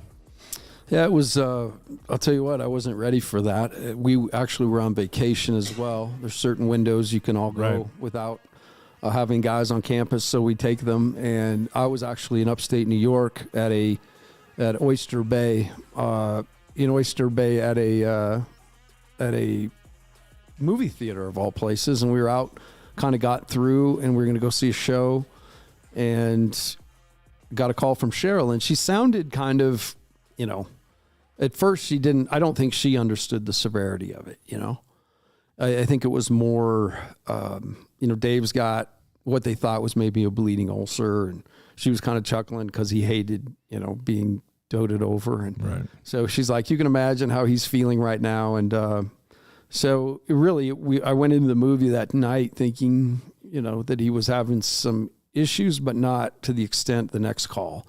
And that was, the severe one where, hey, he's bleeding major, and they believe it's, probably related to some cancer. Said the pancreas, started doing research, wasn't good. But it was where, honestly, you look at the leadership and the cohesion of a staff. I'd mentioned Dave Rice earlier, but I want to throw John Wardenberg, John was just seriously one of the great coaches I'd ever coached with. Without fanfare, he came up kind of like me. I call us mutts. We were kind of in and around the game, but we were never anything special that way. But Wardy was phenomenal. And then Nashif. I think Nashif, I still have coaches asking me all the time, because I talk to guys all the time from around the country, and they're like, whatever happened with that dude that was like a wizard, offensive wizard with your out of bounds plays and those types of things. So we had a staff that was just like united, and we weren't sure how to handle it, but we did it with really, really good intentions and with, two things in mind: the sanctity of, coach's privacy, right? But also the understanding that we were in a very public and competitive world, and so how do you manage those two things? And honestly, we just did the best we could. You guys were doing everything you could. That's a tough time for Coach Rose. Great time for the BYU basketball program during those years. But fans will never understand how sick Coach Rose was at times during his final few seasons as he was coaching at BYU that led up to his retirement. But because you were close with him, how rough was that for him the last few years? It was rough. His passion for the game was always there, but his energy, he was just not able to do as much, and it drove him crazy because he's a guy who wants to be the first one there and the last one. I mean, this is how he cut his teeth. It's how he's made his name. But it was, I think what I learned along the way, Coach Rose told me this early on, and it was when we were winning 30 games a year, and I couldn't imagine anybody wanting us to be anywhere but there, as a staff. And he just said, always remember, nothing ends well. In most things, nothing ends well. And if you put your mind to that, it's depressing, but it's true. And the only way you can control how something ends is that you do that. You be the bigger person, you control it. And, I'm not going to lie, there were times, we were on a roll and we got ripped out of a league we were dominating. And we got thrown into a league we knew nothing about. And the number one team in the nation happened to reside there. And it took some of our mojo, truth of the matter, And so it got it was hard. It was hard to do what we had done through all of it and tried to do it the right way. Had probably one of the biggest public penalties that people will refer to forever by the honor code that affected a real team's chance to play in a Final Four. Never been there. So you take all that into account and you're like, at the end of it, like, I know we haven't been to the tournament in a couple of years, but could we get a little bit, like we're still finishing never first, second, third in that league. Yeah. But the other piece of it is everything has a shelf life. So nothing ends well. Everything has a shelf life. Do the math, right? And that's, I think, why everybody got out ahead of the posse. What went through your mind on September 10th, 2021, when BYU was formally invited to join the Big 12, knowing that the program was joining the toughest basketball conference in America and knowing how hard it was to recruit kids to BYU when you were playing in high school gyms in the WCC? Yeah, well, I instantly was so overjoyed for Tom. I don't want to get emotional, but that dude's a really good dude. And I'll tell you what, he's fought through so much. Things have looked bleak, but he and his team just kept fighting. So, my first call or text went to him because I do value the people in the battle. It's easy to shoot tweets out from, your job as a custodian and think that they're really impactful, but actually it's people that are in the game, in the arena, that do it. And so it was cool. And then I just instantly got so happy. I mean, I'm thinking, I live a mile from the Marriott Center, and those teams are going to start rolling through. I live a mile from Cougar Stadium, and those teams are going to start rolling through. Like, what a cool time. Yeah. And so I'm thrilled for everybody involved. It's going to be hard, and I think everybody knows that, but I'm thrilled for them. You get 8 or 9 teams. Like, sometimes they have 9 teams in the NCAA tournament from that league. And, on any given week, you could have 5 to 8 teams ranked in that league. So it's not going to be easy. Well, look at the rankings. How many right now? Houston's number 3. Kansas is number 4. Texas is number 6. Baylor's number 12. TCU's number 18. West Virginia's number 24. And then you have Texas Tech, Kansas State, and Iowa State all getting votes. So that's 6 ranked teams right now and 3 getting votes, which means it's going to be a challenge. But if you can schedule your pre-conference games the right way and get to a certain number. You don't need to go win 25 games to get to the NCAA tournament. You can go 500 in that league and get to the tournament. So it's a completely different mindset that people are going to have to go into this with. My question, though, is what does this do for recruiting for BYU? Now that they're in the Big 12. I mean, you had to recruit to the Mountain West Conference. You had to recruit to the WCC in your time on that staff. Do they get more players like Colin Chandler, who's off on a mission and was a big time recruit coming in here? Yeah, I think those are. I think back at the guys we missed on, in terms of who we actually really wanted, and it was right then when the first one that sticks out to me is Jordan Loveridge. Right, Jordan was a guy who was at our place all the time, and we were having a great recruitment with him, and we go to the WCC, and Utah's in the Pac-12, and they're on the other end of that kind of momentum swing. And we missed him. But I would think that guys like that, that have an understanding geographically of what BYU is and, are higher end guys, the Tyler Hawes, I don't think you'll have the sort of arm wrestle maybe we had with the Stanford, because they're on equal footing. How big of a home court advantage can the Marriott Center be now that these teams are coming in, which if you were going to get some of these big teams, you usually had to play them at Vivint because they didn't want to come to the Marriott Center because a few teams had success in the Marriott Center. But like you mentioned, you got Kansas, Texas, Baylor, Houston, the others coming here every season. What can the fans do? How can the fans be an impact for good in BYU's chances to win some of these games? Well, I think I've been a couple different places, and when I was at Utah, the first go around, that place was really rocking. It was hard to win. Teams came rolling through there, and it was so hard. We at BYU, we've seen the same thing, and the thing that BYU fans do, they show up. They show up everywhere.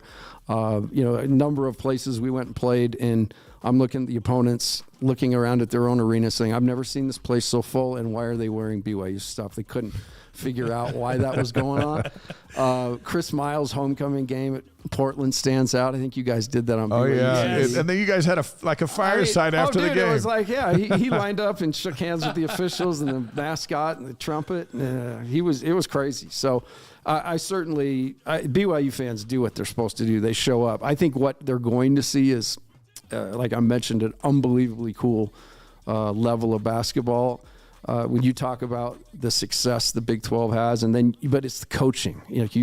I look up there and I see the coaches of each of those guys. I mean, Bill Self's name just looms large over that thing, and I love Huggins.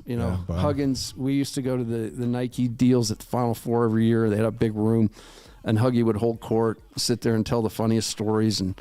But I like Scott Drew isn't bad, right?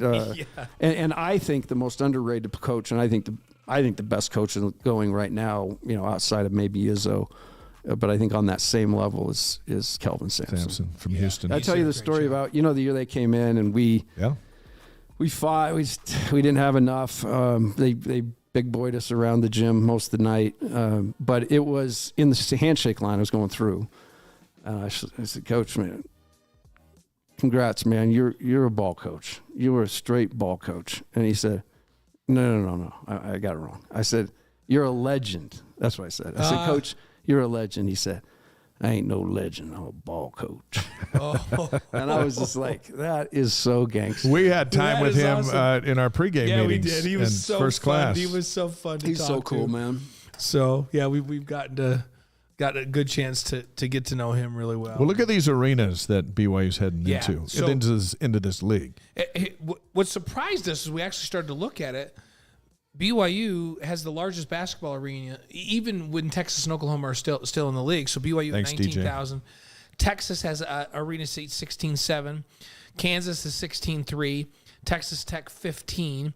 Iowa State 14,300. So BYU's going to be number one in the new league in the size of their home court. What message does that send these teams? These teams are all going to come in favored to win these games initially, but here's this new team in the league that they get to go to for the first time for many, and there's going to be 20,000 fans that have been there all this time. just waiting for them. Well, I'm sure they'll think they're going to look forward to it because it's it's outside of their footprint. It's in the mountains. They're going to see snow, all that cool stuff. But when they get in there and everybody starts screaming and yelling, and you guys know the mind-numbing craziness that goes on in there. Promotions there. David Almodovar, second to none. Unbelievable. Seriously, he and I started the same day at BYU. Oh yeah. I exited. They moved me out quicker. He still has a desk, but I think I can walk campus without being asked to leave. So I've got that going. You got that going for you. See, Blaine and I sometimes don't have that. Yeah, you have. David is. I just try to hang with Coach Rose, like I'm with him. David was just on the show with us a couple weeks ago. So so we got ready for football stadiums. BYU's right there too. Yeah, and when Texas and Oklahoma go, BYU will have the biggest football stadium, which is surprising. So Texas, 100,000 plus. We've been in that environment a couple of times. I've been there. I was there for the Taters game. Pretty amazing. Yeah, he quieted that place. He put that whole place in awe when he leaped over their dude and went against him. I got it. So the drummer in my band's a Texas grad. Actually, a couple of the guys, three of the four other guys, but he always like, what happened to that dude that just ran all over us? He's still running over guys. Yeah, he's in the league. Well, Oklahoma seats 86,000, and then BYU at 63,700. So when Oklahoma and Texas go either in the 24 season or 25 season, BYU is going to have the largest stadium in the league. Right after BYU is Iowa State at 61.5 and Texas Tech at just under 61. And Baylor got a taste of that in September, coming out and going, okay, once the Jets flew over, it was on. And the trade-off will be heat v. altitude. Right. Yeah. Right. Yeah. Right. Especially early or cold and altitude. Cold and altitude. At the end of the year. Yeah, I guess climate. Climate's on our side this time. Yeah, for once. Former BYU basketball assistant coach and jazz broadcaster Tim Lacombe on the Wise Guys tonight. Couple more questions for him before we get to our 5 quick questions. And this one came from, we have 2. One from Twitter from earlier in the week. As soon as someone found out you were coming on, I'm going to ask you that one next. But Mark Pope's Cougars are 10-5 after the non-conference. Now their final run in this league starts Thursday. It's been an interesting league for BYU over the last 12 years. What do you expect in this finale?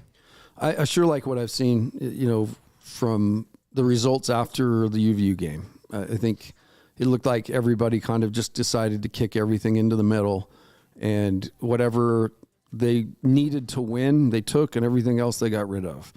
You guys had mentioned Rudy. I think Rudy's matured a ton. I think when he got here, he's getting used to a place and being the guy. And what does that mean? I think he's being the guy, but just a different way than maybe he thought.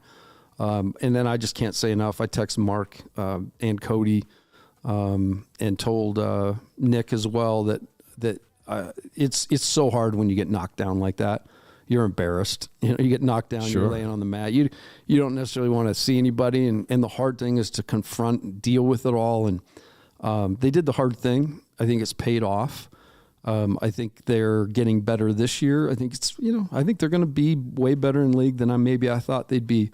When I was watching them, struggle, and then watching teams like Portland put it on teams, I was like, but I have the ultimate confidence they'll be ready to play, and I think Mark's, like you guys have said, I think he's learned a lot about his team. Well, are we gonna? Oh, you're gonna ask the sports? Yeah, go ahead. Okay, so at local Utah Sports asks, and this is a tough one because he asked this, and I thought, man, I don't know the answer to this. So, he says, who is the best player you've ever coached? Jimmer, Keith Van Horn, or Andre Miller, or is it somebody else? You've been around some dudes. We've been around some guys. Yeah, I never really get into that. I rather talk about, I'd say that of those 3 guys, I think Jimmer had the most confidence of any guy I've ever seen. I think his confidence reigns supreme, and I think that he is a byproduct of the fact that he dreamed big, he put the time in, but at the end of the day, he just kind of did what he saw himself doing, when he closed his eyes, which is so cool. And I think that's what drove him there. I think Andre was probably the most, he was a coach on the floor. Like that dude. In fact, we were practicing at Covey, one of my first years there. It was actually my second year there because Andre had just come off prop, so he could practice with us. And he comes off a ball screen and he throws it, and I'm standing there next to Majerus, and he just is like, whoa. And he actually said, the only other dude that makes that pass has got AIDS. Magic Johnson. Because it was right then. It was, Right. Yeah. And it was a way to say, but he instantly, right, that very first practice is like, that guy's got the innate, magic sauce. Yeah. Which was, I'll never forget those words. Yeah. Yeah. So let's ask it a little differently. You got 3 seconds, time for catch and shoot. Okay. And you got Van Horn, who's done a lot of that. You got Andre Miller and Jimmer. Who you drawing up the play to have shoot? I would take Zimmer. And I know Keith made his share. But I just think Jimmer. All right. There you go. There okay. you go. At local Utah Sports, we asked That's the a great question. at Utah. Yeah, we told you we'd ask it. So, All right, we got 5 quick questions for you, and we sure appreciate you being here with us tonight. and that's awesome to come up in the rain, which is going to turn to snow. And Dude, I live like a mile from here. So That's I kind of thought you don't lived tell in anybody. South Jordan. This is a secret. I thought you lived in Salt Lake for some reason. Oh, I mean, I live a mile from the train station. Yeah. No, this is a secret place. This is Springfield. I always wondered where Springfield Yeah. was. People Let's always say. ask, like, "Where is your studio?" And we go, We don't want to have It's an undisclosed location. we for don't want to have to safety get the reasons. police involved in Yeah, traffic, so we just don't- lay we it don't. off. Especially with me being here tonight, that Yeah, the well, police that's might exact- show up for different reasons. Exactly. So 5 questions for Tim, and these are ones you don't even think about. You just answer Fire 'em, quickly. okay. Yeah. So your favorite sports movie? Hoosiers. Good choice. Yeah, we knew that. Favorite singer or band, other than your own band? I'm going to give it to Van Halen. Van Halen. Do you guys do some Van Halen in We your do. band?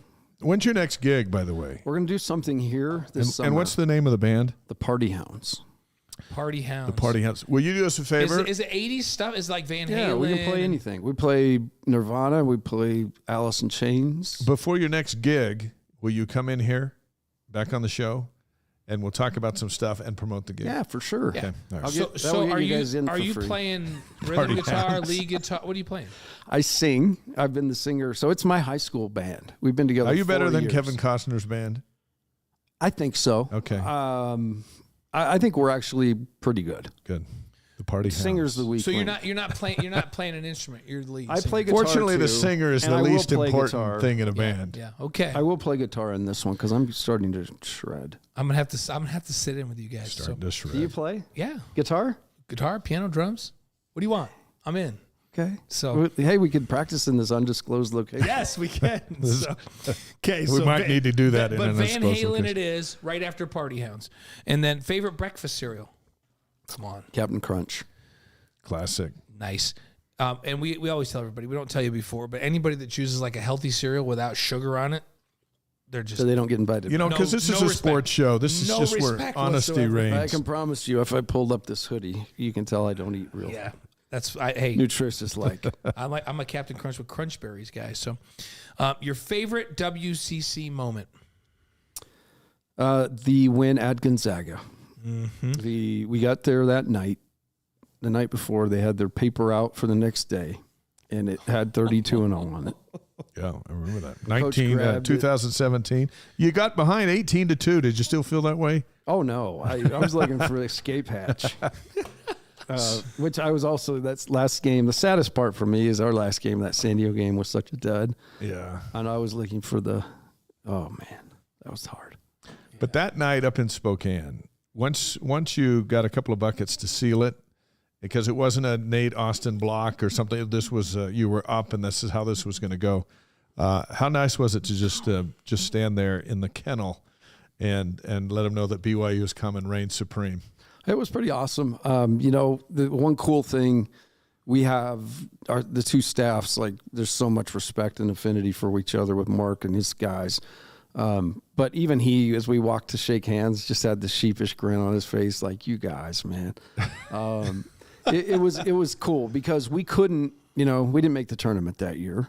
But we beat them. Yeah. And for us, that was, that was something. We were trying to grow it. We were trying to get beating them to be way more common than it ended up being. And I think it just speaks to their excellence. They're really, really, really good.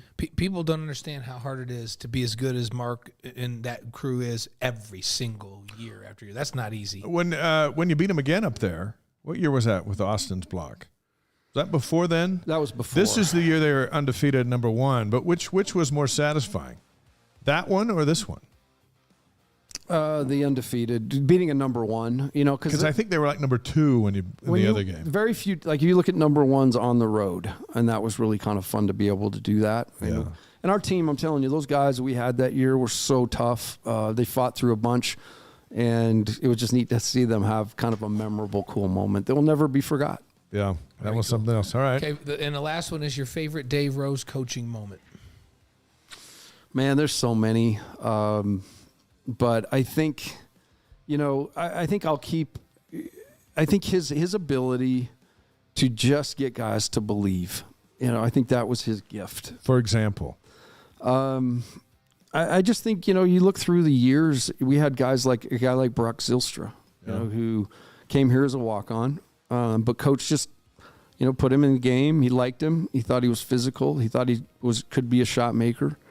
You know, he ended up being an experiment after Jimmer and playing the point guard for that one game, which was hard. But I think that, you know, the memory I'll always remember of Brock is winning in that crazy environment, Southern Miss, and him making, it seemed like 100 threes. I don't know how many he made, but I use Brock as an example. I think a guy like Skylar Halford, you know, it didn't matter to coach your status. He just wanted guys that wanted to go out there and play hard.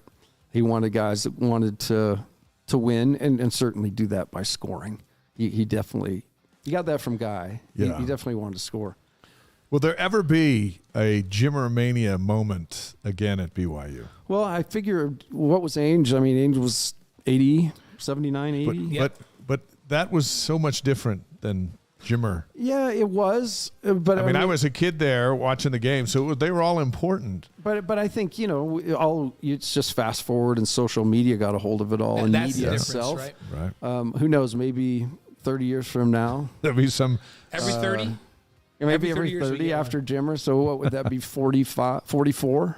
Okay. Look for the next guy. We're here on this show in 44, and we talk about it. Have you seen Ezekiel shoot it? I only have a 10-year contract for this deal, so I don't know if we'll be around. Who knows 44. if we'll be around? Who gives you that, Dave?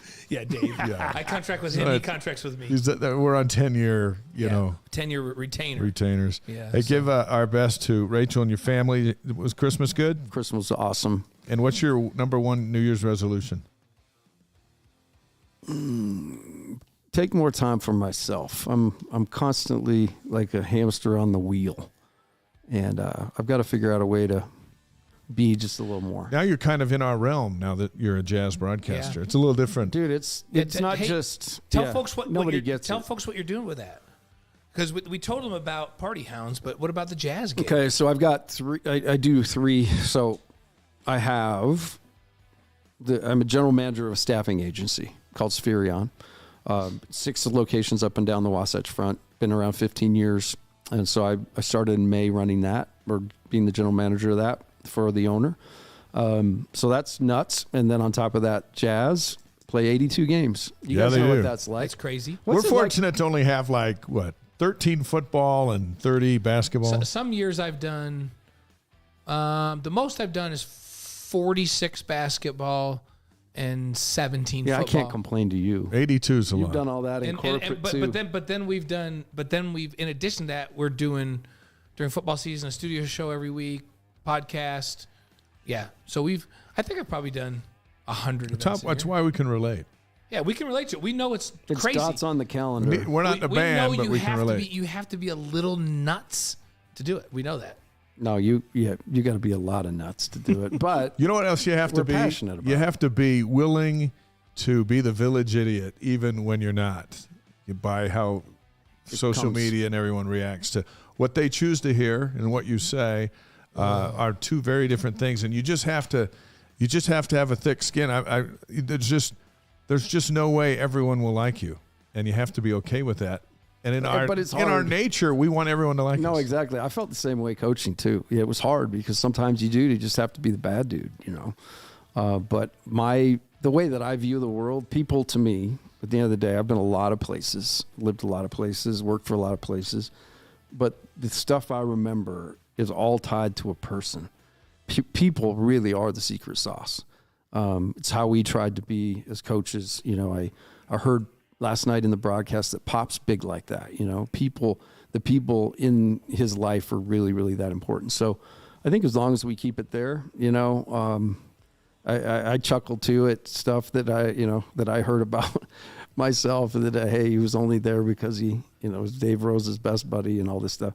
I didn't even know Dave until I came here. The relationship kind of was made through the fire, and those are the best kind, as you guys know. Yeah. The guys you fight in the battles with and you go to work with, those ones, you know, like my deal with Nashif and Mike Hall and Dave Rice and Wardy. Oh, you know, I don't want to leave anybody out. Popey and Feger, and like, they need something, we'll all be there, and everybody understands that. There's just an unwritten deal there. Yeah, great. Tim Lacombe with us.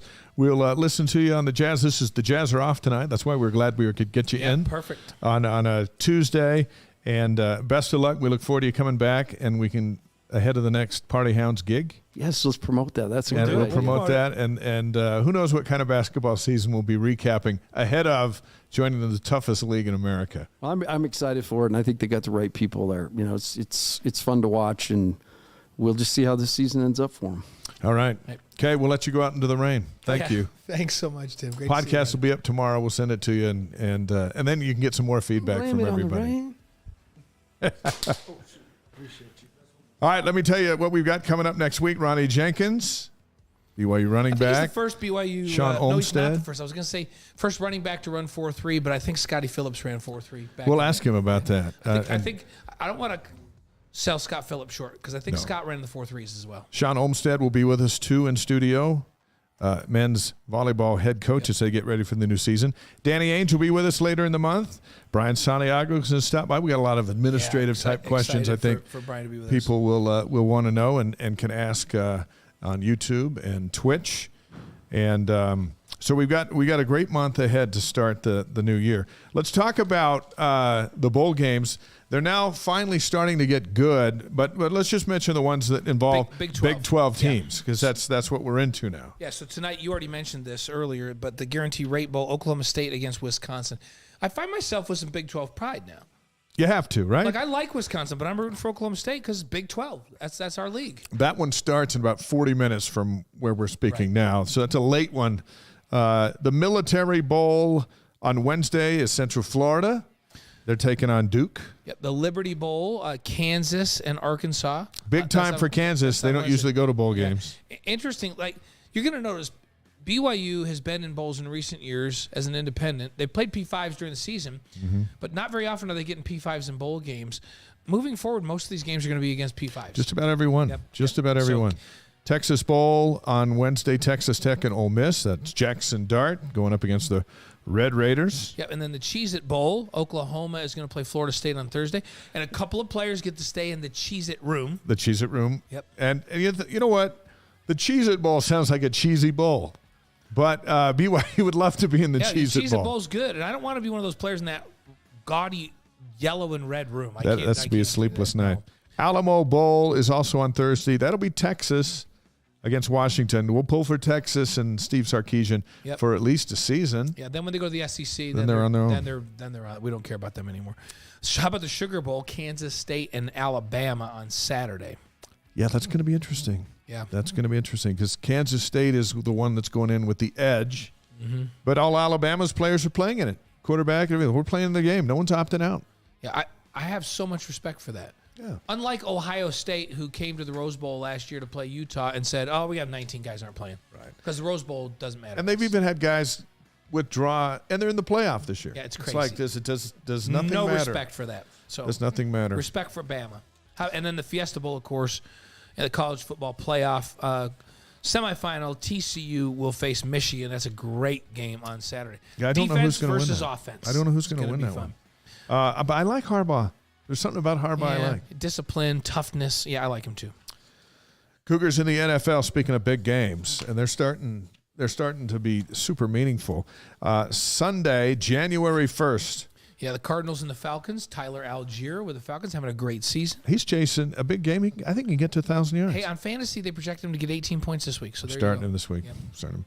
Bears at the Lions. Jamal Williams. Also having a great season. He's having a great year. And the Lions, they blew it last week in the freezing cold, but they're home against the Bears and a chance to get to the playoffs. I think they still have a shot at that. Yeah, and then how about the Saints with Taysom Hill and Danny Sorensen? They'll be at the Eagles, who are having a phenomenal season. How about you get the ball to Taysom? Something good happens every time. They need to get to him more. Brady Christensen and the Panthers are at the Bucks. And then the Browns, Sione's hurt, so he's not playing, but was with the Browns. They're at the Commanders. Dax Milne's been returning punts and getting a few reps at wide receiver for the Commanders. The Vikings are playing the Packers, and Kyrus Tonga's playing. Made a big tackle the other day. That's right. So it's glad to see Kyrus back in the league. That's right. How about the Niners and the Raiders with our guy Fred Warner? Is he not the best player in the NFL? He's the best linebacker in the NFL. Defensive guy? Yeah, best linebacker. Zach Wilson back on the bench as the Jets play the Seahawks.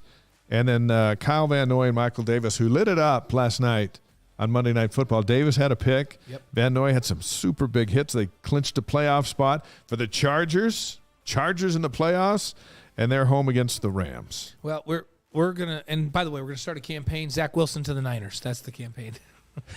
Or just Zach Wilson is somewhere else. Yeah. How about Zach Wilson to the Eagles?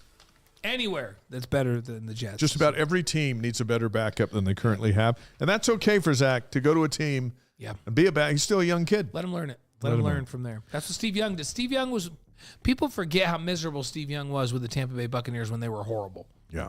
And then – it was like, get me out of here. Then he went to the Niners. I'll go back up anybody. Backed up Joe Montana, learned the game, and all that happened was he became a Hall of Famer. And he had to wait.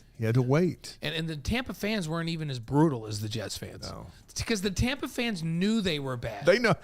Yeah. And the 49er fans know what it's like to win, which the Jet fans do not. Yeah. So they're all over the place.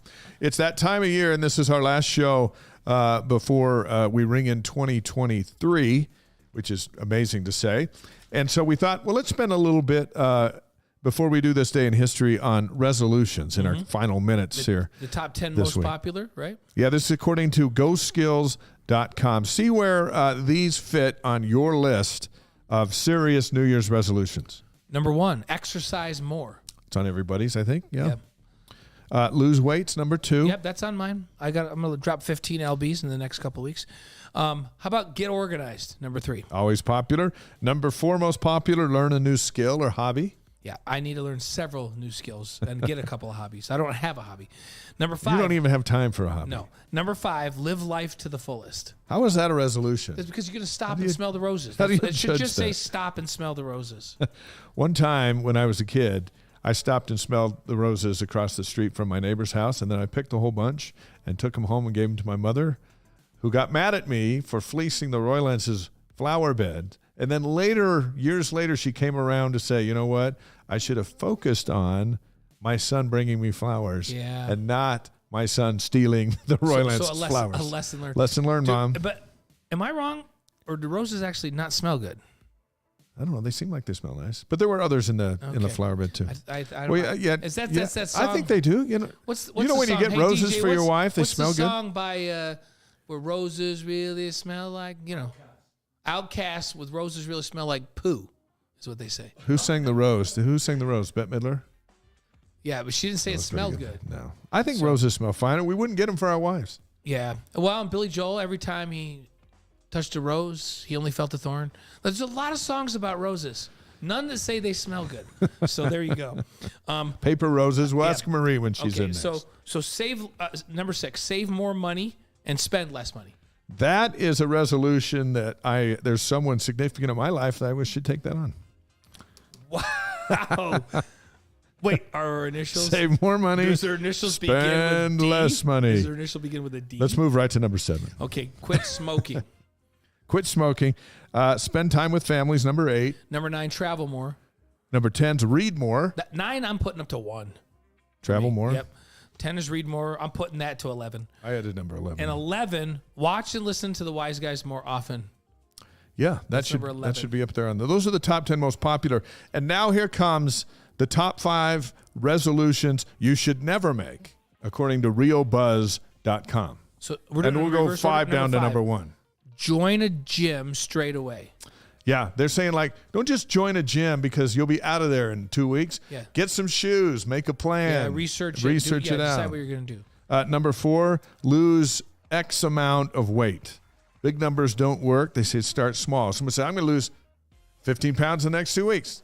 Or I'm going to lose 50 pounds. And it's like, yeah, that's not going to happen. No, I'm going to lose the weight. Brenda said to me, I said to her the other day, I need to lose 15 pounds. She goes, if you want to lose 15 pounds of ugly fat, you should cut your head off. She did not say that. Was that? And by the way, this is according to RealBuzz.com. These are the resolutions you should never make, and you've already chosen that you're going to make one. 3 says, find someone to marry. So you can't make that a resolution. That just has to naturally happen. It just has to naturally happen. You can't go, you frustrate yourself. You know what? This year, I'm getting married. That's not smart. How about the number 2 resolution you should never make? Join a band. I'm probably gonna join the Party Hounds. I don't know if you are or not. Probably gonna join them. The Party Hound is left, so we can say that. Yeah, that's the number 2 resolution that you should never make. Join a band. And number 1, it shouldn't be a resolution. You might do it, but your resolution shouldn't be, you know what, this year I'm gonna quit my job. It's just not. Never do it. That's not. Never. No one wins. No one wins when you do it. This year I'm determined I will quit my job.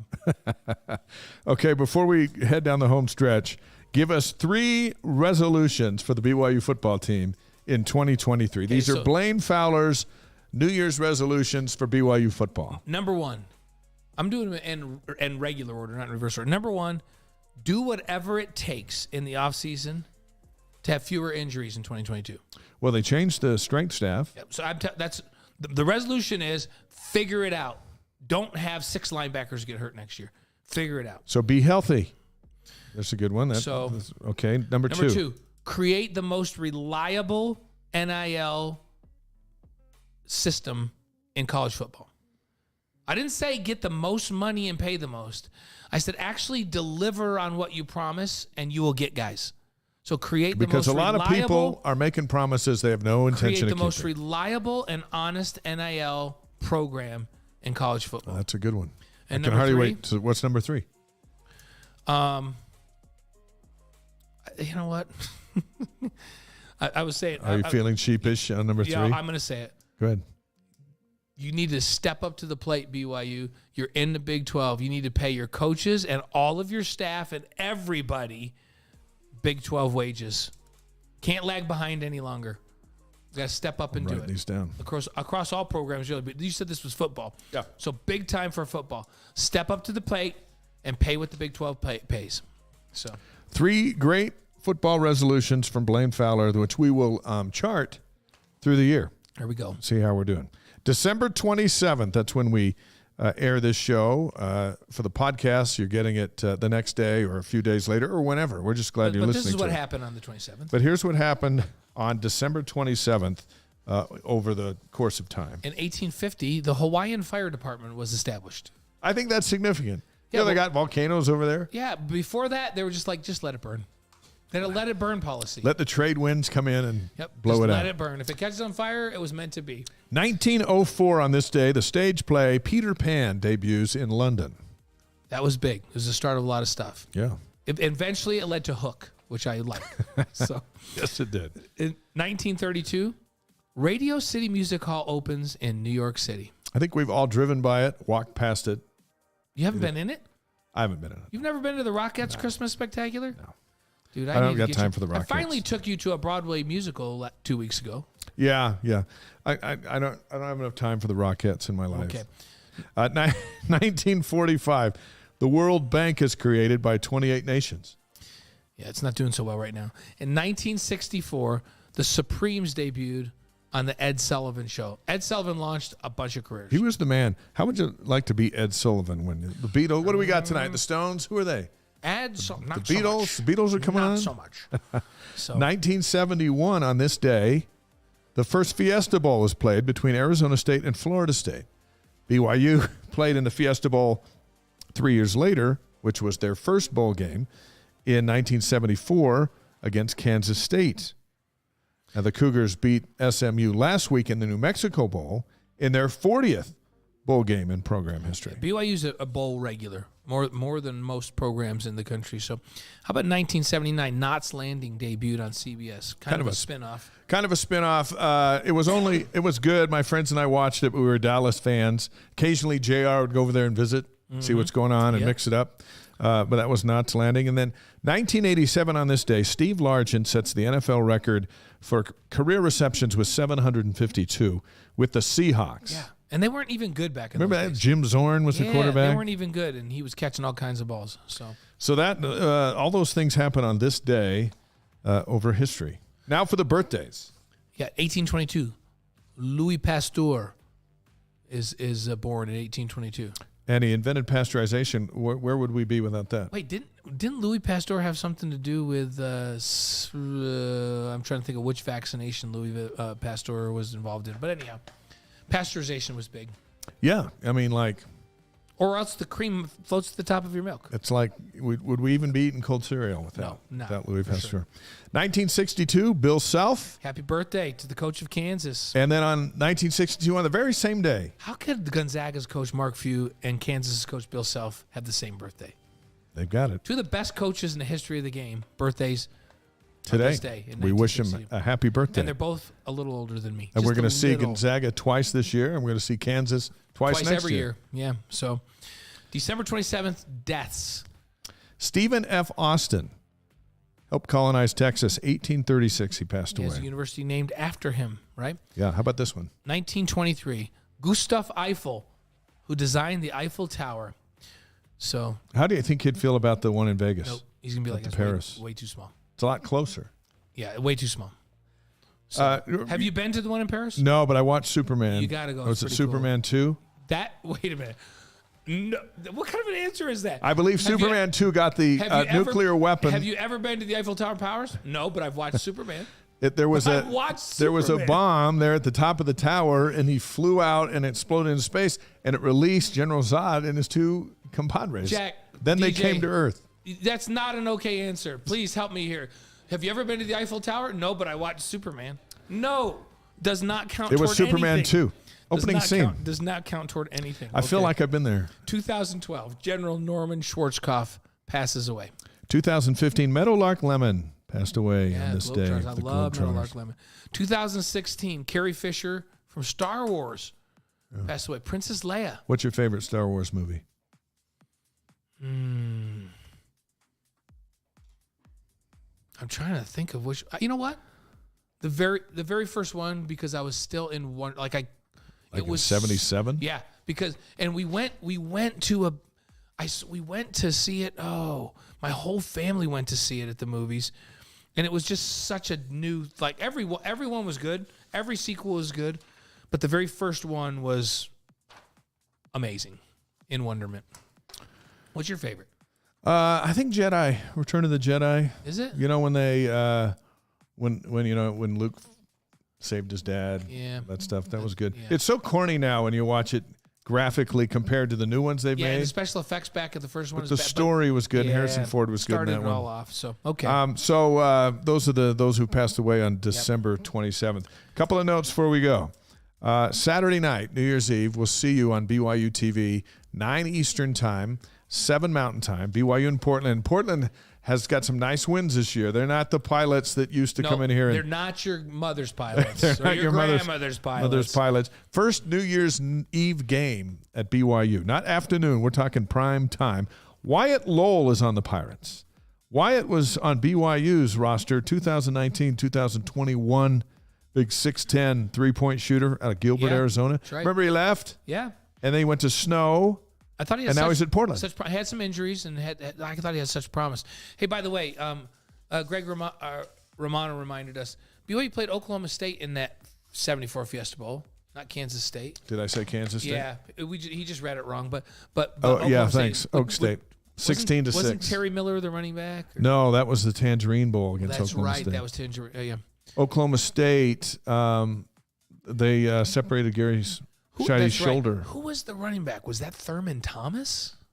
I don't know. He was an Oklahoma State guy, but that might have been too early for Thurman Thomas. I just felt like that. When does Oklahoma State not have a great running back? Yeah. They always do. They beat us. They got lucky because had Scheide not got hurt. Thanks, Greg. Thanks for reminding us. We'll say a lot of things on this show that probably need a third or fourth look. We appreciate you guys checking up on us. Keaton Slovis will be on BYU Sports Nation on Thursday, noon Eastern. Don't miss that. 10 a.m. Mountain Time, BYU TV, BYU Radio. I believe that'll be his first interview. I'm telling you, people are going to really, when you have him on the interview, my just meeting with him and visiting with he and his parents, people are going to like Keaton a lot. He's very well spoken, very nice young man. Cannon arm, lots of experience. Yep. 6'3". He's played nothing but P5s. So going to the Big 12, big deal. Aaron Roderick's got a lot of ideas, and he's getting a lot of tools around him. So that'll be Thursday. Next week, Ronnie Jenkins and men's head volleyball coach Sean Olmstead.